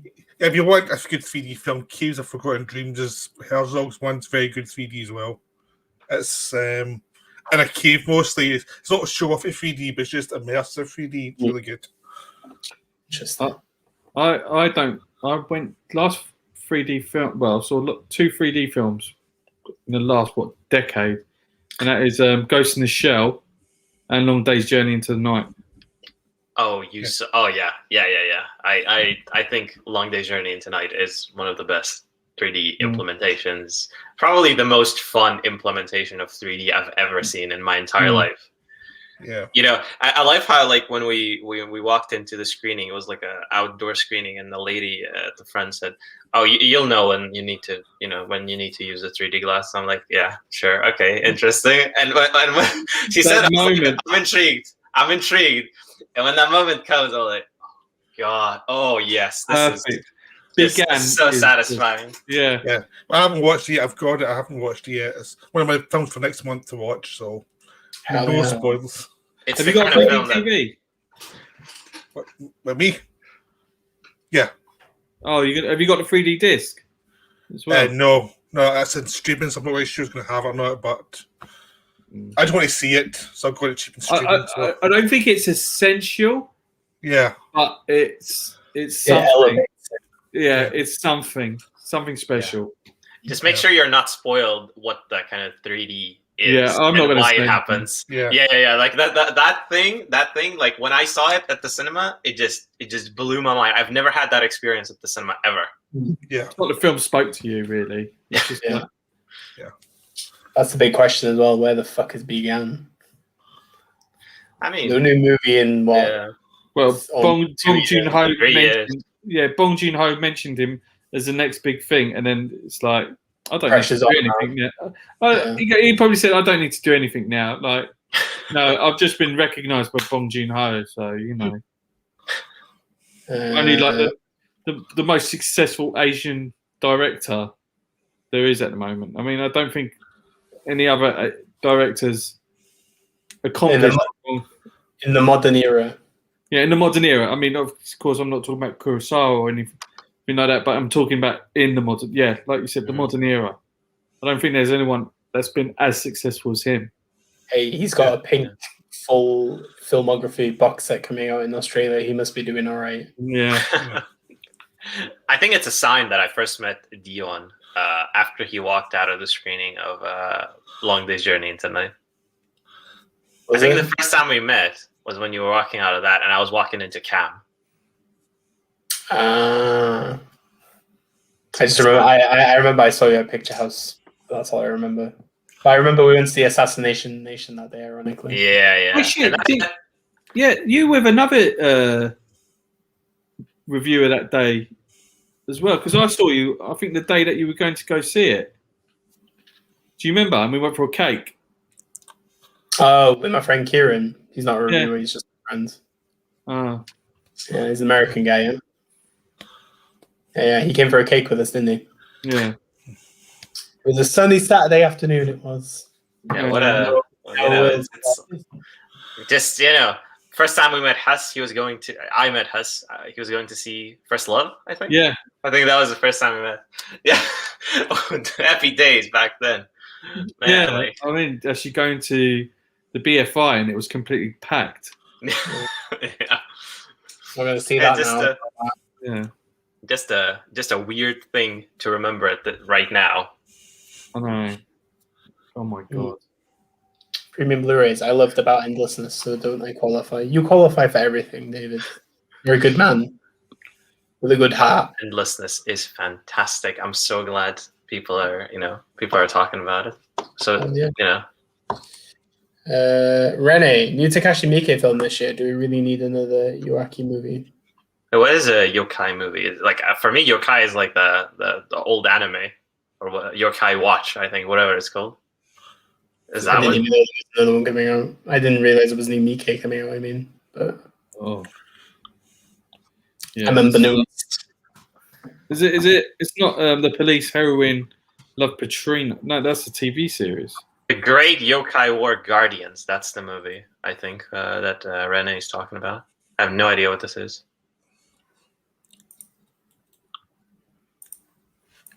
Nobody knows. Where else we're on? Oh my god, we've caught chat. Oh, it does look like it's an adaptation of anime. It does look like that. Wait, let me Google. I'm going down. Isn't this the same thing that he done a TV show on? It's all those girls in Lolita outfits. This is... See, he made. Is that based on the TV show he did? Oh man. Whatever Mick is doing, I'm just happy. You know, like the man's living his life. Yeah, He's just out there. Let him do whatever he wants. Do you know he's made enough great movies where if he makes like a few shit movies in between, I don't really care. You know, I will always support the guy because he's made so many great movies. You know, I'll go watch him. I don't care. I think he's, you know, he's done something so different. He's created films that are so different that, you know, no one else got the balls to make. Yeah, that's true. I think even the lesser ones are still fun. Yeah, Like, Yeah. like I'm still remembering like the JoJo Bizarre Adventure adaptation video, which was fun. Like it was fun. yeah. It was just so weird, with the little Tanks. the little tanks and the little soldiers.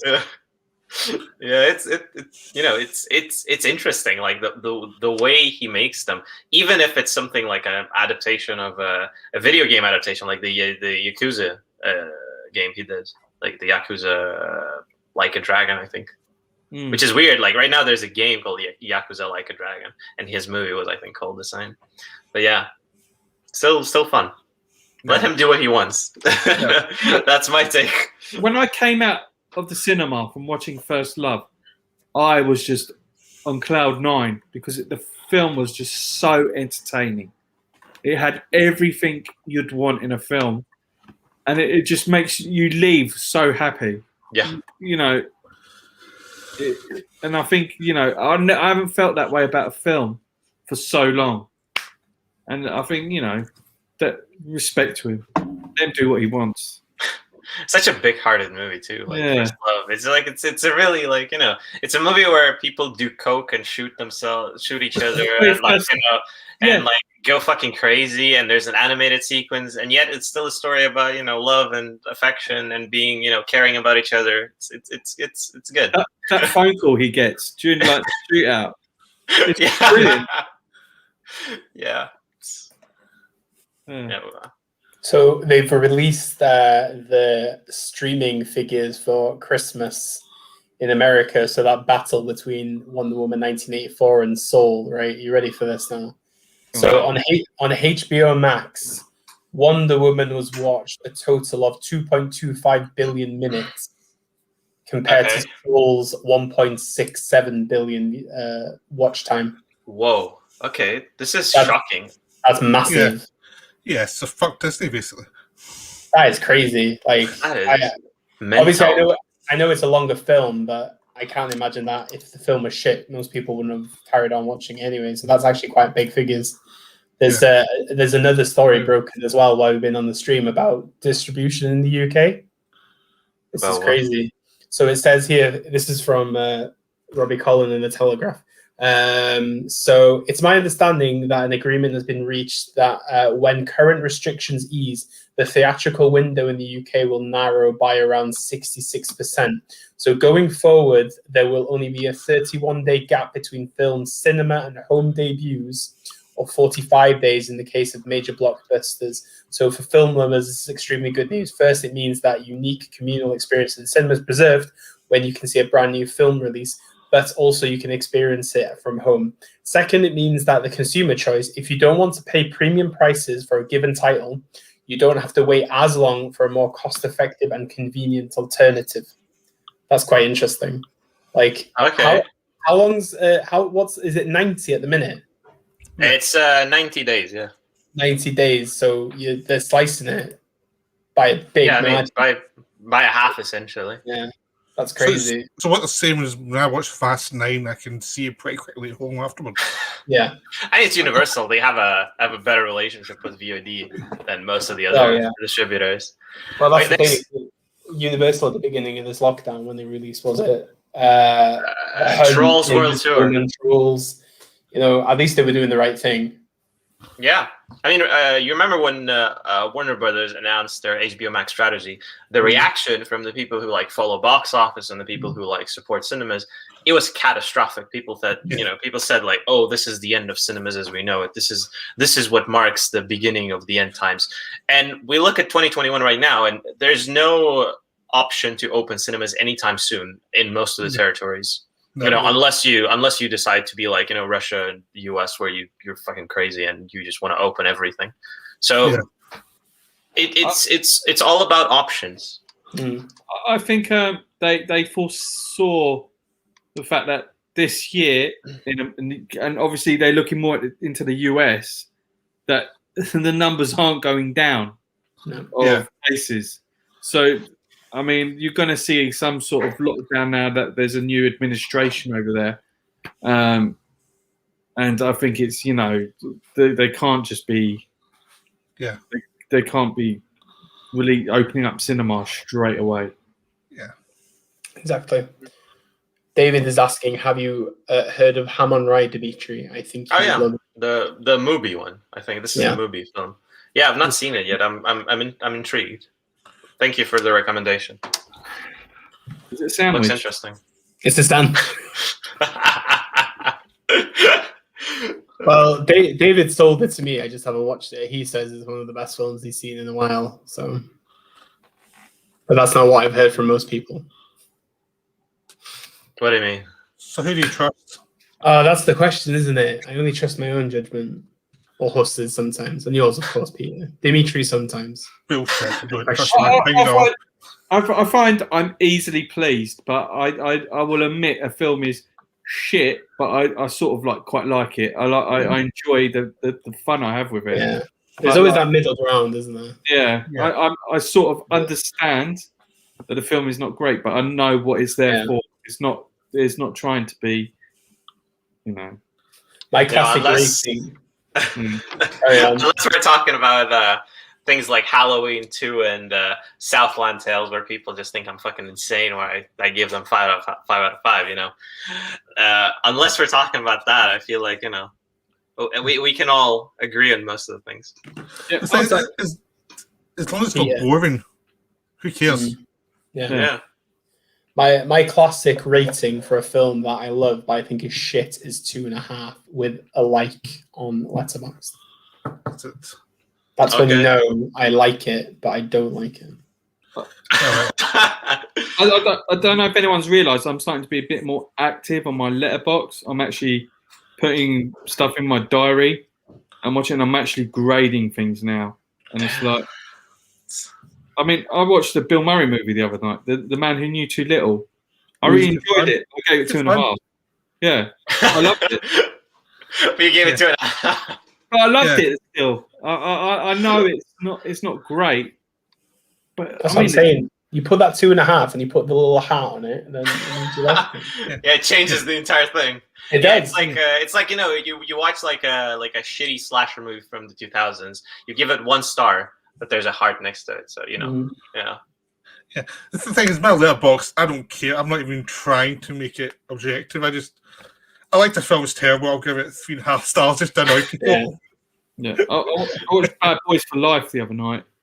I gave 1.5. Yeah, I saw. I'm 100% certain people are gonna see me give like a Star Wars film, seen my Star Wars. Thing, giving it 2 stars and just flip out, go, you fucking unsubscribe. But I'm, I don't care. If you enjoy it, Yeah. I like prequel defending just a bit of dick a lot of time because it annoys people. I had that with Joker. Like, I gave that movie 2 out of 5 stars, and there was a guy who was like, "Why didn't you like Joker? What kind of Joker do you like? What's happening? Why?" I'm like, yeah, I mean, sure, you like this, I don't like this. Why question it? You should just say something like Jared Leto is my Joker or something. Not damaged enough. Hashtag release the ear cut. Yeah, I like him. I don't know. Letterboxd is funny sometimes. Yeah, I saw a lot of people there's when you look into like cult films like Pulp Fiction, Old Boy, when you go on the review page, there are some reviews that call out some things in the film they didn't like, and you look at the comments if they didn't block the comments, and it's like I've seen worse shit on Letterboxd than I saw on Twitter. Oh yeah, legit. Like it's just I had no idea it was this bad. Yeah. I don't know. Yeah, I'm quite generous in the Letterboxd stuff, but I don't take that seriously. I don't really care that much. Yeah. But then you do people follow you. I just follow them back just to be nice, and then you see some of the reviews, and it's like, oh, you're really angry. Yeah. It's like the half-star reviews, especially sometimes, like they're really going in. I think that's there's a weird kind of like clique on Letterboxd as well, just like on most things. But The Letterboxd one's very interesting most of the time, especially when you see the ones that share little screeners and stuff with each other. Like screeners in the link in their review. Yeah. People like literally, it does make me laugh. Like, because when I review something, when I put a log in early on my Letterboxd, people are like, "How did you see that?" And I'm just like, "I review films. Like, this is what I do. Don't just think I just like, oh yeah, my friend gave it to me. Like, I genuinely get them from studios and distributors. Like, why?" At this point now, I've stopped responding to those comments because I'm just like, I'm not going to give you the screener because that's not what I do. And I'm not going to respond asking how I watched it early. Like, it's just always the fucking same. Like, I don't know. It's always the same there. I'm baffled by it. Yeah. Anyway. People like to moan. They just like to moan. Well, yeah, I'm not too. Like me right now. I was about to say. But yeah, it's all valid. I feel like bothering people about like where do you watch it. I feel like that's just insensitive. Like that's just unethical, especially when it comes to like this kind of stuff. But again, like they should feel free to share. Like critics should feel free to share screeners if they feel like the film that they are about to review is a film that the distributor is fine with them reviewing. Unless the distributor gave them a go to review this film, how the fuck did they see it then? Yeah. It's like if a film is embargoed and you signed up, like, oh yeah, please give me the screener. That's the problem then, isn't it? You just create a massive, because some screeners you get is on Vimeo, right? Vimeo has a password. That's it. There's no way of tracking that. But the thing is, like, some of the studios give you a screener on a platform. Yeah, like screeners.com, which has 3 layers of security. Yeah. So you have to like. Yeah. And then your name is just like massive on it anyway, so there's no fucking point. But anyway, there are YouTubers though. I'm not gonna obviously I'm not gonna name any names. But they do review films that they just pirate. Which I don't think is ethical as such, but let them do what they want. It's nothing to do with me. Yeah, exactly. Marvel Fan 45, what's Huss's Letterboxd? I've left it in the comment section for you, Marvel. Is that my Letterboxd link? I didn't even know the first name. I put it there. Let's not forget Marvel Fan's king of Letterboxd. I can't remember how many followers. He has a lot of followers. Do you know, I think I was following him before I found out that it was Marvel Fan 45. Because I kept seeing he was watching Jack Burton 1, 2, 3, 4. And he kept watching the films I like. Wait a second. Is Jack Burton 1, 2, 3, 4 Marvel Fan 45? Oh, really? Yeah. Oh, yeah. Wow. I had no idea. I know. I was following him before I even knew who he was. Because I really liked the film, his taste in cinema. There you go. But then again, he did give Mank 1.5, but I've not seen it. What? He gave, I'm thinking of ending things, 3.5. Where's there 1 star there? That's the better than I gave that one. You must have watched your video, Peter. Yeah. No, he has got good taste in films. Renee, Jabba the Hutt is the only thing I like about Star Wars. Jar Jar Binks is my favorite part of Star Wars, don't worry. It's like, did you see the whole thing about Ghostbusters and the weird creature they have in the new movie? Like the weird, I saw the picture of that. Blue Slimer. Blue old age pensioner Slimer. Yeah, what the fuck is called? It's like it has a weird name. I don't even know. Yeah, I think that movie's gonna be awful. You can just tell already, even with Paul Rudd in it. I mean, I'm one of the people who likes the Ghostbusters 2016. Yeah, I like it too. I thought. Oh, well, yeah, I'm in good company then. I thought I was gonna get slaughtered. No, I liked it. I remember my sister was pregnant at the time when we went to watch it, and we were just like, we just had a laugh with it. Yeah, it's just fun. Yeah, which is a lot of anger over a film. Yeah. Do you know, everyone was talking about Leslie Jones in it. I actually quite like this. Yeah, there was a lot of anger about it. The person I didn't like so much in it was is it Kate McKinnon? Yeah, the weird scientist, That crazy scientist character. was my favourite part in that one. Hey, That was my favourite part of that film. really? Yeah. I really like what's her name? Oh shit, Kristen Wiig. Christian Wiig. Yeah, Kate I can't McKinnon wait was for the new. It's gonna Yeah, be. sorry. It's like it's basically they've they've like put Stranger Things together with freaking Ghostbusters. That's all they've done. Yeah, Put Paul Rudd in it to make it a bit more concrete.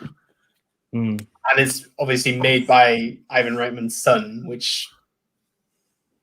Did you hear the thing about Ivan Reitman? He saw Ghostbusters Afterlife, and he said, like, this is beautiful.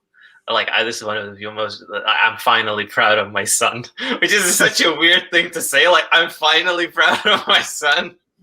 I think I don't think he said finally proud, but he said I'm proud of my son. And the wording was weird because it felt like he was saying like I'm finally proud of my son. Do you think man. Miyazaki will ever say that about his son?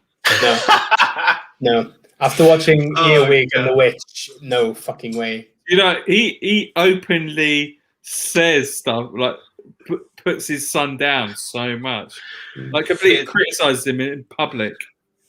Do you want me to tell you the log I put in for that Earwig and the Witch was Miyazaki by name, but not Miyazaki by nature? It's Goro Miyazaki. That's What a name, Goro. Yeah. Goro. Yeah. It should be Exactly. Muslim movies. That's my first thought. Never again. Don't watch it. Well, I think the Miyazaki name is not going to be something with modern day anime anymore. I mean, you got Shinkai, Hosoda. They're the two like up and coming big animators now, isn't it? I mean, say what you will about Weathering with You, but he's done. Your Name was beautiful, and he really knows how to animate light and color. It's just, I don't know. Yeah, I think it's interesting, like how anime is going to be, and I feel like it will be interesting to see how anime evolves over time, because it's kind of a genre that has the most potential to be absolutely unhinged with new technologies. Like it can use them to its own advantage in ways no other medium could. No other way of animating could. Like the new Demon Slayer, the one that broke records in Japan. I saw a couple of episodes of the show, and I saw the trailer for the movie, which is like kind of the sequel of the show. And it looks fantastic. Like it looks like, at least visually, it looks so good. So there's certainly potential with anime to kind of use storytelling and new technologies for animation to its own advantage. Was that number one there for months or something? That film, Demon Slayer.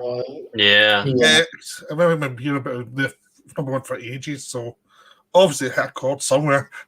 I mean, like the cues there, like the lines for the movie were so mental. If you saw like some of the photos from Japan, the lines, especially in COVID times, that's unprecedented. I've never seen anything quite like it. Yeah. That's the thing. We get a film that connects with people, they'll go to see it whenever. Yeah, which is both, I'm not sure how to feel about that, to be honest with you. It's like it's like a good movie coming out in cinemas that people want to watch and not giving an option to see it safely. It still makes me laugh that Bad Boys 3 is the highest grossing film of oh my 2020. God. Wait, Huss, what do you think of Bad Boys 3? I hated it. I really? It was just. It was so. I just thought, I just didn't really enjoy it that much. I mean, I thought that Martin Lawrence is quite funny in it. As like he's calming down, and I think Will Smith's it's just the same character. I don't think because of his age, he didn't really. I think he just, I didn't mind. I liked the first one. I kind of like the second one a bit. I just think they could have left it there. But Okay. everyone, I think I've not seen the first two in many years, but I think this was my favorite one because the first two were so fucking nihilistic. Like they were so hateful. I think Pete can agree. Like Michael Bay, like he is just, I don't know. Like he can. I feel like his style fits very much into like the Pain and Gain type of movie, where it is about that kind of human beings. Yeah, but I mean, to be honest, Bad Boys 2 is my favourite Michael Bay film because it is so hateful and so utterly reprehensible. And it's like, it's a perfect example of Michael Bay, like, every possible way. He destroys Cuba. I know. He just makes films for teenage boys. Yeah. In a way. I mean, you think Transformers, the first shot we've got of the female character is up her skirt. Yeah. Pretty nearly. It's just like completely sexualizes every female lead to where she's not really anything other than a pretty face. And, you've got Mark Wahlberg playing the most despicable characters in his films. Yeah, I'm curious because there's like a movement right now that like people are reevaluating Michael Bay films, which I feel like has been going on for quite some time now, like for a couple of years. And I've not revisited any of the Michael Bay films since I first saw them, but I'm curious what people are finding in them. Maybe there's something there. I don't know. No, are they going from being shit to total shit? That's the only way you go. I mean, yeah, probably. But it's like, how with Rob Zombie, a lot of people really don't like Rob Zombie stuff. Like the horror community fucking hates Rob Zombie. Most of the horror community, I feel like. I love Rob Zombie stuff. I find him to be an absolute, like one of the best horror filmmakers of the 2000s, at least, if not ever. So, So yeah, to each their own, I guess. But the best thing about Mark Commode, Michael Bay is Mark Commode reviews of Michael Bay films because he just tears them apart. Yeah. I feel like there have been so many Kermit reviews where he just like, I feel like he would be so different nowadays. Like back then he was just playing into the character, like this kind of rage-filled film critic. I feel like right now he's toned it down a bit. Back then, it was just unstoppable. He used to. He stopped going to Cannes, and he made a big fuss about it. If you remember, back when. Lars von Trier with 3D, right? He said that he'd never go. He said he'd never go back to a film festival ever again. Like that's like how angry he was at some points. So it's changed a lot. The thing that I found funny was how annoyed he was with Paul Schrader because Schrader did criticize him, and he went off and rants for years about Schrader films. And it's like, that's so petty, though. It is. It's just so petty, but that's promoted for you.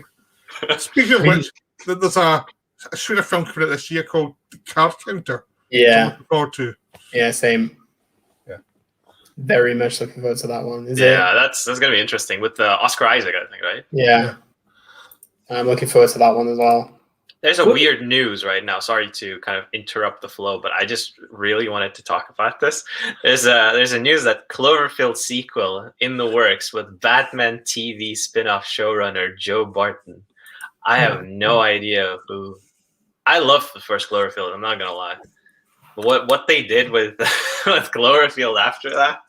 I mean, 10 Cloverfield Lane is a great film, but like not. I like that a lot. In the name, the problem is with the name of it. Like a lot of people because I feel like this sequel that they're planning to do is like the direct sequel to the first movie. Yeah. Who even remembers the first movie at this point? Except except like a couple of people. Yeah, I remember the second one more. The first one, no. I'm trying to forget the last one because that was. I like the director of that movie a lot, Julius Ona. He's great, but like he. Actually, at my uni, he did a Q&A a couple of months ago. He did a Q&A, and he talked like he went all in on Paramount. He like talked about how Cloverfield Paradox is absolutely not the movie he shot, and that the extensive reshoots that the movie went through basically changed the entire framework of the film. It felt that way because it felt paced weird, and it felt there was bits in and bits out, and it set stuff up that suddenly weren't set up, and it just felt like kind of incompetent because you feel there was something wrong. Yeah, So- absolutely, and it made perfect sense when you said that. Like, it made absolutely perfect sense because like the whole thing was just revolving. At the end, the whole thing revolved around the fucking monster from the first movie, which just makes no sense whatsoever. Yeah, because you watch that movie, then you think the director's incompetent because it's so weird to pace, and it's just like you can sense there's something wrong, or something's been reshot, something's happened, but you're not quite sure what. Because so many good actors in it just looking confused. Yeah, Daniel Bru in that film he's just lost. He just understands that he's doing something, but not specifically this kind of film. Because he plays it very seriously. He does, he's Daniel Bru. Yeah, no, it's just like you can see the lights have gone off in some of the actors at some point, probably because during the reshoots. Yeah, really. That's Which is funny when you see Justice League, the same thing here there, where you see some actors just like at some point. Yeah, I'm curious about the whole Justice League thing. Like how, I mean, we discussed it with Dion, like when they first announced the Zack Snyder cut. But the fact that he had footage that he said, like he had the whole footage, but then he went on to shoot more footage, which is, sure, standard procedure. But I'm curious how it will all come together because I remember, my favorite edition of Watchmen is the director's cut. There's also the Ultimate Edition, which has like the Black Friday stuff included in it. And that version, I feel like, is so patchy because it's like you have things here and here and here. It works in the graphic novel, but it doesn't really work in the film. So with Zack Snyder's Justice League, it's like he could have, because of the whole episodic nature of the thing, they talked about, even though it's not going to be episodic, it's going to be one movie. The whole film could just be like a series of scenes. And it's a 4-hour movie. So, I admire the ambition. Like, I fucking admire the ambition of this thing. Like, the fact that he's doing a 4-hour movie in this economy. Yeah, we were Watchmen. I hated the theatrical cut. I think I did a video with one and trashed it really badly. But I like the director's cut more, and I like the ultimate cut. I just, the theatrical cut, really, because I was a big fan of the graphic novel. And that theatrical cut just absolutely made me furious.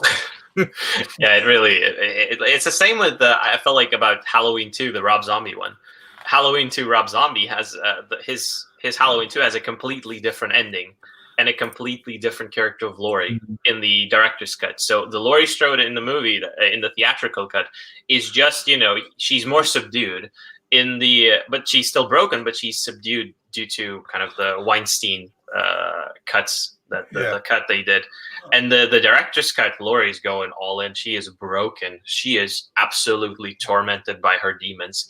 I think it's one of the best depictions of PTSD in cinema alongside Fire Walk with Me. Yeah. Let's not forget Snyder's BVS longer Yes.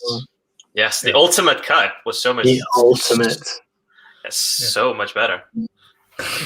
Yeah, no, I'm just glad Snyder Cut's coming out on the 18th of March. Happy days, man. Do you know the only film of his that I really didn't connect with was that Sucker Punch. Yeah, same. that was incoherent. That was really just. It was just a mesh of ideas. Yeah, it was just a mesh of ideas that just did not gel at all with it. Yeah. I've been meaning to rewatch that film since I read there was a reading of the film, as if like every single part of the film, like including like the first world that she's in, like the mental institution, the second world is the cabaret, aka brothel, and there's another world which is like a anime nerd culture world. And somebody read this as like 3 waves of feminism. How like the first is like the first wave of feminism where you have women being subjected to lobotomy and women fighting that. The second one is the sex work part, so you have this, and the third one is the nerd culture where women are being sexualized by the modern day nerds, which I found to be like, I'm not sure if I buy that, but it's a very interesting thing that I've considered. I don't know if Snyder really intended that, but yeah, Probably not. There's an extended Probably version on the Blu-ray which I've need to watch. I've got it, but it has the Haven't John watched Hamm ending. Like it explains the John Hamm ending so much better. Like the ending it works so much better in the extended one. But I've not seen it since 2012, whenever it came out, 2011. yeah, I haven't seen it since it came out, and I always mean to watch it, but then I just kind of lose the will to live and just don't. Really. Yeah, that's true. Renee's saying, "Are we getting a Texas Chainsaw sequel? Do we care?" Yes. Oh I- yeah, I care a lot. Yeah. Dion, are you hyped? Are you hyped? Not hyped, but I'm intrigued. Especially because the director got fired. Was in the first week. Yeah, the first director got fired in the first directors. It was a duo. Director. They got fired in the first week of filming, and then the second director, he had to refilm the entire thing. So the whole week, when it got scrapped essentially, and they had to refilm the entire thing. I'm curious. It had LZ Fisher in that movie. Like, how bizarre is that? From Thingy Majiggy. What was it called? Eighth grade. Eighth grade. First grade. Eighth grade. Yeah, that one. The extended cut of Southland Tales finally got released. Yes, Dimitri has watched it. Oh yeah, I am a massive fan of this movie. Like I first saw it last year, and I'm already like obsessed with it. I don't know. Best Bush era movie. The best post 9/11 Bush era movie that was prescient due to its kind of take on both it basically predicted Trumpism in many ways. It predicted Trumpism. It predicted the war in Syria. It predicted the abundance of our obsession with social media and the abundance of surveillance. So yeah, I mean, these are not like some grand ideas that you could say like, oh, this was impossible to predict. But the fact that it talked about those issues back in like 2005 when it was shot, I mean, I admire that a lot. It's basically a movie length version of The Simpsons. Yeah, I mean that's one part of it. That's definitely one part of it that I like about it. But it's also kind of like imagine like a postmodernist take on Bush era politics, and you were getting there. Dimitri, I was going to ask you. You're a fan of Metal Gear Solid, aren't you? Oh yeah, I'm a big fan. Yeah. What do you think of the film coming out with Oscar Isaac as Solid Snake? I think it's a very good cast. Like I think the casting of Oscar Isaac is fantastic. I'm just not sure about the director. The director is the guy who did Kong Skull Island, and he's a pretty big fan of video games as far as I know. He was in Death Stranding, like the Hideo Kojima game. He was in that. He had a cameo in it, and he talked about like the importance of cinema. He had a side quest, like a little side quest where you had to deliver, I think, film tapes, like film reels, I think, or is it DVDs, whatever it is. You had to deliver something film related to him, and he talked about like how video games and film collide.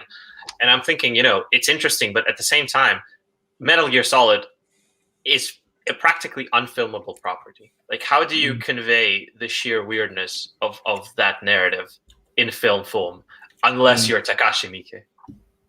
Yeah. Like, if you're Takashi Miike, you probably can get away with it. If it's an American production with Oscar Isaac in it, yeah, that's another thing. Because I mean, also, I don't think Kojima's going to be involved in it because the film is property of Konami.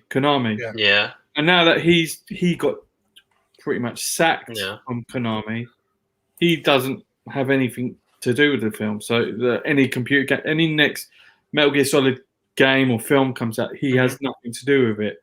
That's true. But he's also buddies with the director. That's true, yeah. So he could have some say there. And I'm sure the director will, contact Kojima there. I'm 100% positive. Hell, even if the Assassin's Creed movie the director of that, Justin Kurzel, he contacted like Ubisoft back in the day. Like, why would you contact Ubisoft? But it's not like it's an auteur game. But yeah, I think. But again, it's all about the kind of the unfilmable aspect of it. It's not unfilmable, but it's very difficult to keep the whole weirdness of Solid Snake and Big Boss played by the same actor in the same film. If they actually go with that.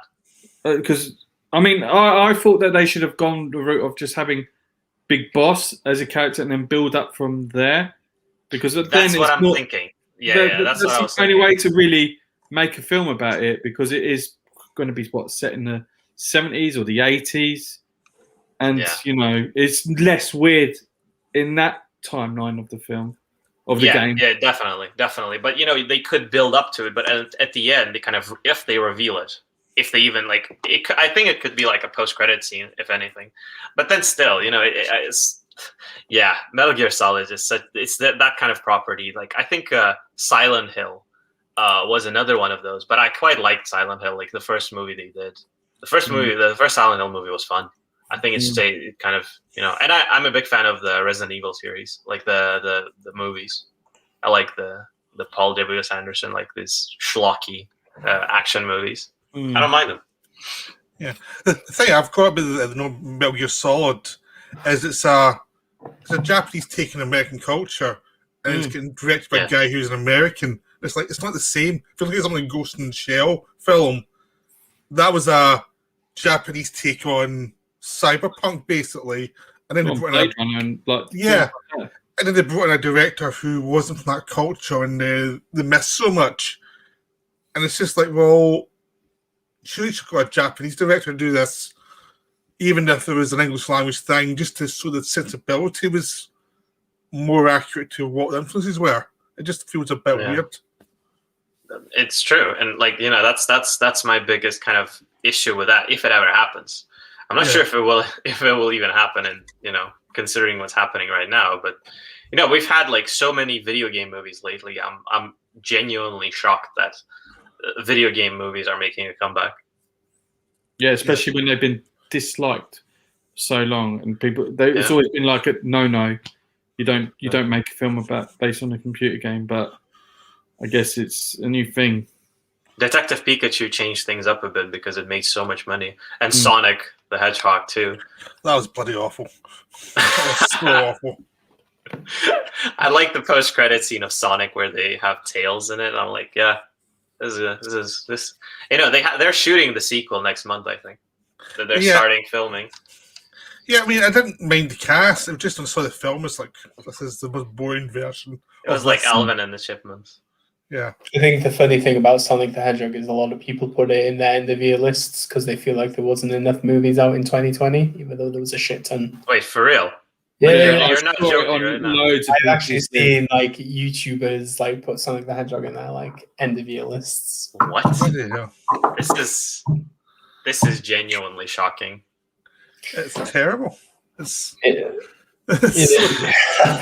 is what it is. Olive Garden commercial, the movie. Yeah, I think it may be my most hated film of last year. Probably the one I liked least watching. Hated it so. It was like. It's not the worst one. It's just the one I probably least like watching at the time. Yeah, I've seen two, probably the two probably worst films I'm going to see all year already this year, and it's only January. Yeah. Wait, those are 2021 films. Well, yeah, Stardust. So Stardust only just came out, right? That's okay, yeah. And then that Anthony Mackie Netflix film. Wait, what? Yeah. What's the second one? Anthony Mackie's sci-fi film on Netflix. Oh, I thought you were going to say Malcolm and Marie. Yeah. Oh no. That Malcolm and Marie is just something else. I'm not even gonna. That's not even out yet, so I'm not going to bother discoursing it. The fact that they made a David Bowie movie and you don't have the rights to any of his music. Stupid, isn't it? It's just What were you thinking? Yeah. Yeah, well, they did that with Velvet Goldmine, but it was a terrific film. Hell yeah. Yeah. But you had a proper artist doing that, and he really knew what he was doing. He created a thing about the entire glam rock era. The thing with Stardust is the fact that even his family, like Duncan Jones, was opposing the production of this film. he was very much against this film being made. Yeah. The fact that you go against the wishes of the Wishes of family the- of someone who is so revered in the music community, and not only in the music community, but just in general, just so bizarre to me. I don't know. It's just so unethical and immoral. Mm. I don't think that's the worst unethical thing I've seen in cinema. Do you remember when they made a short film about the James Bulger murderers? Oh yeah. Oh. Yeah. Oh my god! And then the family just said, "Please don't make this film." Yeah. And then it was just they still did it, and it got nominated for an Oscar. Yeah, it was quite funny because the company that made that sent me an email asking if I wanted to review it, and I was like, I'm not touching this with the 20-foot pole, my friends. I even said in the email, like, this film shouldn't exist. I'm very sorry, but I'm not reviewing this for you. Yeah. It's just one of those. I was like, no fucking way. It's crazy, man. But if you have the finances and you think it's a good idea and you don't, shop it around, this is the kind of cinema you get. Unfortunately, some people think that their ideas are just going to change the world, but most of the time they're fucking. Yeah. Sorry. Yeah. Continue. No, I mean it's the idea of what actually happened. Well, yeah, exactly. Fresh in people's minds. Yeah. I mean, because it was so big in the newspapers. I think even if they made it in 50 years' time, it still wouldn't. Yeah.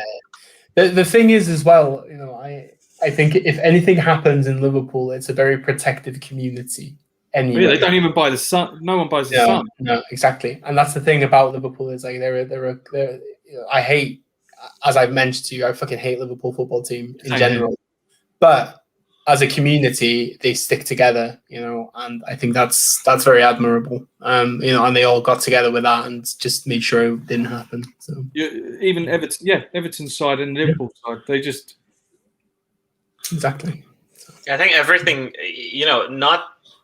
I feel like when it's a real event, that's especially troublesome. But even when it's a fictional story about child abuse, for example, I struggle a lot seeing that when it's done incorrectly, when it is done in a way that's. I mean, this is why I like Mysterious Skin a lot, because I find this depiction of child abuse to be rather empathetic and very profound, and something that I feel like could be a catharsis for victims of child abuse. When you have something that exploits that theme, or any kind of tragic event, trauma, PTSD, anything that revolves around people who went through serious hardships like that, you need to have the right mindset. Why you're making this? What's the point you're trying to make? How do you approach it? It's impossible to do it otherwise. Yeah. I was just looking behind me because there's a Korean film called Silenced. When that came out, it had such a positive and it was about child abuse. It had such a positive effect to the point where legislation was changed on the statute of limitations for child sex offenders, because it was based on a real case, and it brought it to the limelight. But yeah, if you're going to do it just for entertainment, or I don't know what, on a motive that is just as a filmmaker without gaining anything from it. Yeah, you're right. Don't touch it. Just don't touch it. You have to be really careful, ultimately, and don't be crass. There's certain areas you have to really know when to just suggest rather than show, and just have a proper attitude to it. But there's a lot of subjects you just have to be really careful with. I think with something like Mysterious Skin, to kind of conclude a bit, something like Mysterious Skin, even though it does show a lot of these, horrifying things, I feel like sometimes you need to approach it in a much harsher way to convey the sheer, the sheer reality, the fact that these people and people are people have PTSD. Like, people are traumatized. People can't live normally after that, and you have to convey that somehow. But you need to have empathy for that. Yeah, the worst example of child abuse film I ever saw was Sleepers. You ever see that film? The one from the 90s. No, I didn't see that. It was bloody awful. It was the worst. It was a Hollywood film. It was the worst example of, instead of showing the abuse and then being human about it, some of the people who are abused grow up and become killers and go for revenge on the people. Oh, wow! I have another film like that I recently saw. It's called I See You. It was released by Arrow Video, and there's a twist in it that I could not believe was in that film. Like, it was basically exactly what you were talking about right now. It was a revenge tale, but not a revenge tale in the sense that you get the empowerment from the character who does this. No, it's a revenge tale that tries to paint the victim of child abuse as the villain of the story in the first half of the film, to have a twist that he's not actually the villain. Yeah. Oh, wow. Yeah, to me, that was just, I don't know. Yeah. Yeah, I mean, there's some stories are just tasteless. It's like, why do you not see this? Just looking over the general idea as you're writing a story, like, this is kind of tasteless. Yeah. You just have to be really careful. Exactly, yeah. I'm going to have to call it a night because I actually have to go to work tomorrow. So, No. Damn, tomorrow on Saturday. Me, I'm working all weekend. Wow. The students don't stop. I don't stop. Right. You can carry on if you want, but I'm going to have to leave. I think we could. Would you guys? I don't mind. Mean, I feel like we've gone through everything pretty much. Like, we've discussed our lists. I didn't talk about Spiral, so Dion can thank me later. I think I'm not sure what Peter thinks. Yeah, it's half 11, so yeah, that's good for me. I'm pretty tired. Yes. Okay then. You can say goodbye then if you want. Yeah. Well, thank you very much for joining us, guys. Thank Dimitri, Pete. Awesome to have you guys on. And Dion, go get some rest. See you Valentine's Day. We'll be waiting for the Snyder Cut trailer. We'll be watching together. Yeah. Yes. Sharing a tiramisu. I'm sure. To be honest, we're going to be talking about Prisoners of Ghostland on. Oh yeah. Tuesday. Let's